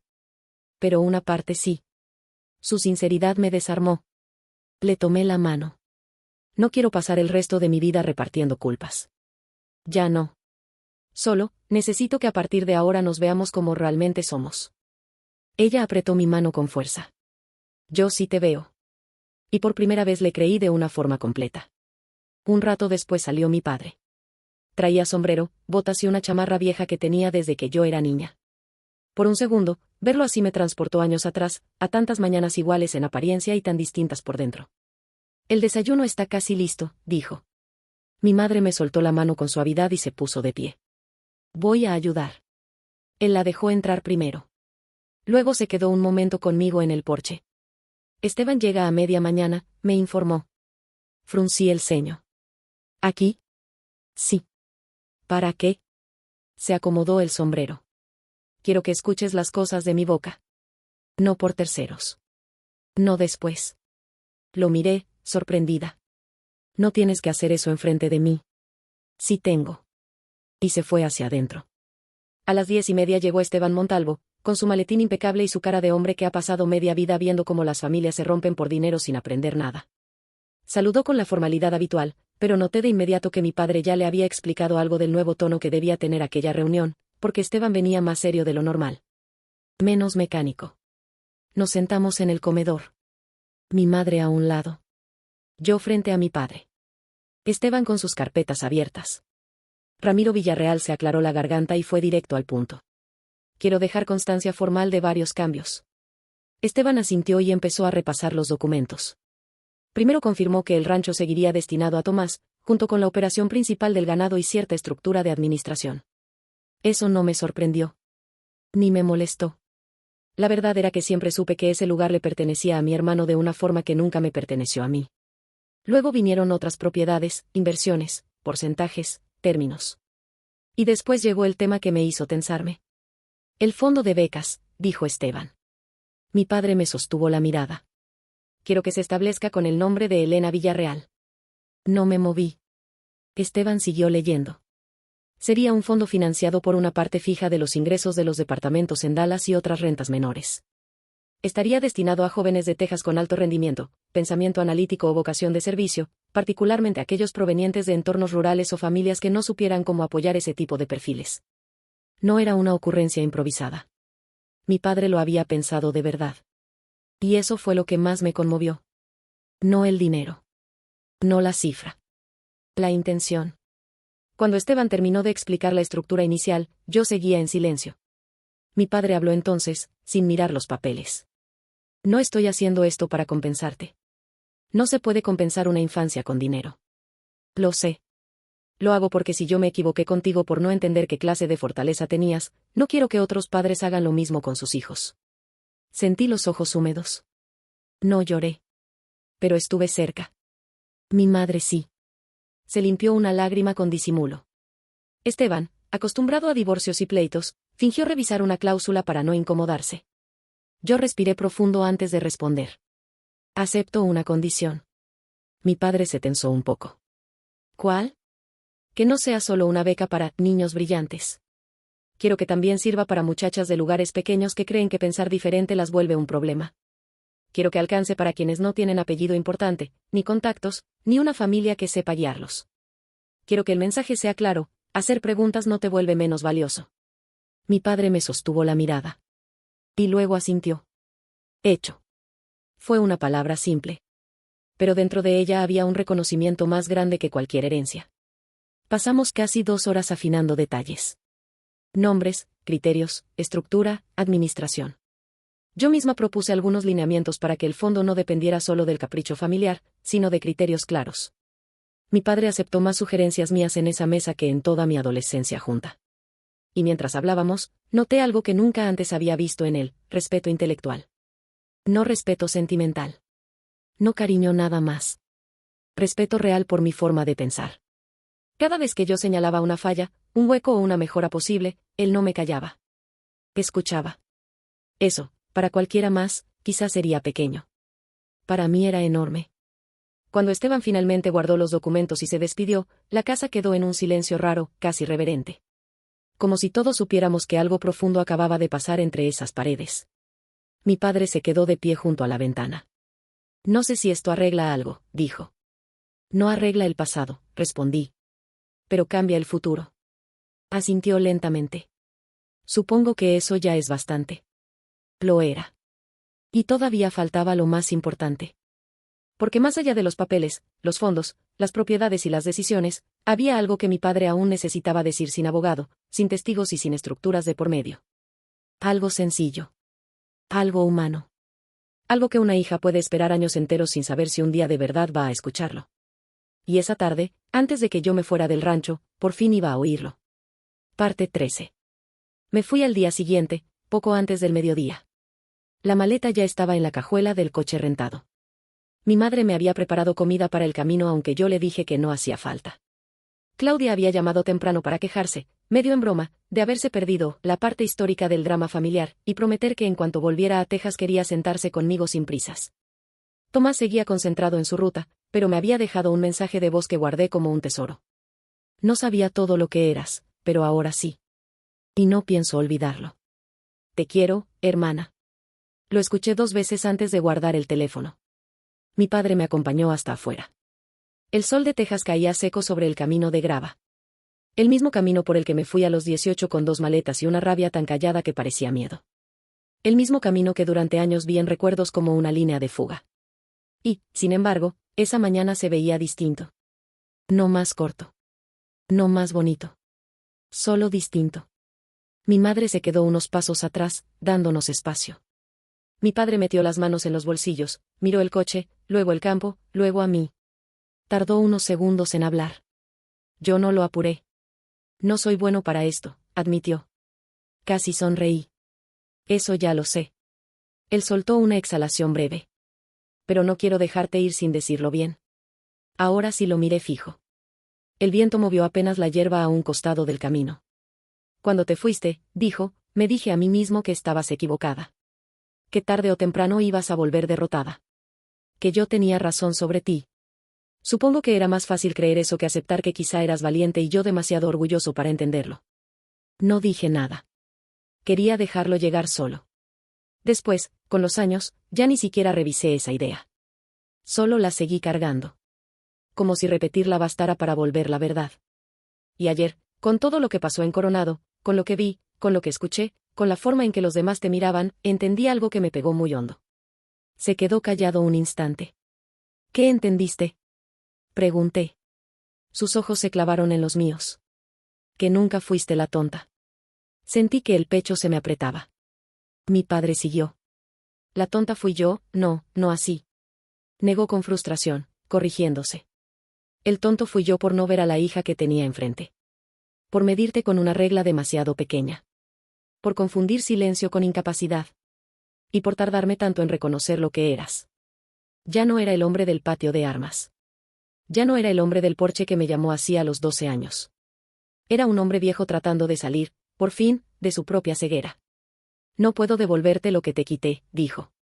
No puedo borrar lo que te hice creer de ti misma. Pero sí puedo decirte la verdad ahora, me equivoqué contigo de una manera que me va a doler toda la vida. Ahí sí tuve que tragar saliva. Mi padre respiró hondo. Y estoy orgulloso de ti, Elena. No porque un comandante te haya saludado. No porque otros hombres te respeten. No porque tu trabajo suene importante. Estoy orgulloso de ti porque construiste tu vida sin dejar que mi error te destruyera por completo. Porque serviste en silencio. Porque seguiste siendo tú, incluso después de que yo intenté hacerte dudar de quién eras. Las palabras me atravesaron lento. No como un golpe. Como lluvia sobre una tierra que llevaba mucho tiempo esperando algo así sin atreverse a pedirlo. No quise hacer de ese momento un espectáculo. No quería llanto dramático. No quería frases perfectas. Solo verdad. Así que le respondí con la misma honestidad. Te quise mucho incluso cuando me dolías. Su cara cambió apenas. Lo sé. Y durante años pensé que el día que me entendieras me iba a sentir victoriosa. Como si al fin ganara algo. Pero no se siente así. Entonces, ¿cómo se siente? Miré el rancho una última vez. Se siente como descansar. Vi que sus ojos se humedecieron apenas, aunque él jamás lo habría admitido. Luego hizo algo mínimo, torpe y profundamente valioso. Me abrió los brazos. No era un hombre de abrazos. Nunca lo fue. En toda mi infancia, quizá podría contar con una mano las veces que me abrazó sin que mediara una tragedia o un evento público. Pero esa vez no dudé. Me acerqué. Y lo abracé. Sentí sus brazos rodearme con una fuerza contenida, como si tampoco supiera bien cuánto tiempo tenía permitido sostener a una hija que había pasado tantos años fuera de su alcance emocional. No fue un abrazo largo, pero fue verdadero. Y a veces eso basta para mover décadas. Cuando nos separamos, mi madre ya estaba llorando sin esconderlo. Yo sonreí un poco. Ella también. Mi padre se aclaró la garganta y volvió a meterse en el papel que mejor conocía. Maneja con cuidado. Sí, señor. Y avisa cuando llegues. Casi me río. Lo haré. Caminé hacia el coche, pero antes de abrir la puerta volteé una vez más. Ahí estaban los dos. Mi madre con las manos entrelazadas frente al pecho. Mi padre de pie, bajo el sol de Texas, menos rígido que nunca. Y por primera vez en mi vida, el rancho no se sintió como el lugar del que tuve que escapar. Se sintió como un lugar al que pude volver sin desaparecer. Manejé por el camino de grava mientras el retrovisor me devolvía una imagen que jamás creí posible, la casa alejándose sin que yo sintiera que me arrancaban algo. No iba huyendo. No iba rota. No iba pequeña. Iba en paz. Y si hay algo que aprendí de toda esta historia, es esto. No subestimen al hijo callado. No subestimen a la hija que pregunta. No subestimen a la persona que no presume lo que hace. Porque hay gente que ama en silencio, lucha en silencio, sirve en silencio, y aún así sostiene más de lo que muchos podrían cargar gritando. Mi padre creyó durante años que el legado eran tierras, edificios y dinero. Y sí, todo eso puede heredarse. Pero el verdadero legado está en otra parte. Está en la capacidad de reconocer a tiempo a las personas que tienes enfrente. Está en no aplastar lo distinto solo porque no lo entiendes. Está en aprender, aunque sea tarde, que una hija no vale menos por no parecerse al molde que alguien imaginó para ella. Yo me fui de aquel rancho creyendo que tal vez nunca iba a escuchar ciertas palabras. Y, sin embargo, la vida a veces sorprende de formas raras. No con venganzas espectaculares. No con castigos perfectos. Sino con algo más difícil y más valioso. Verdad, crecimiento y segundas oportunidades. Suscríbete si te gustó el contenido y también te invito a ver mi lista de reproducción de historias y playlists de videos, donde encontrarás más relatos de redención familiar, secretos, heridas del pasado y giros emocionales que te llegan hasta el alma. Porque a veces la persona que todos subestimaron, termina siendo la que más luz cargaba por dentro.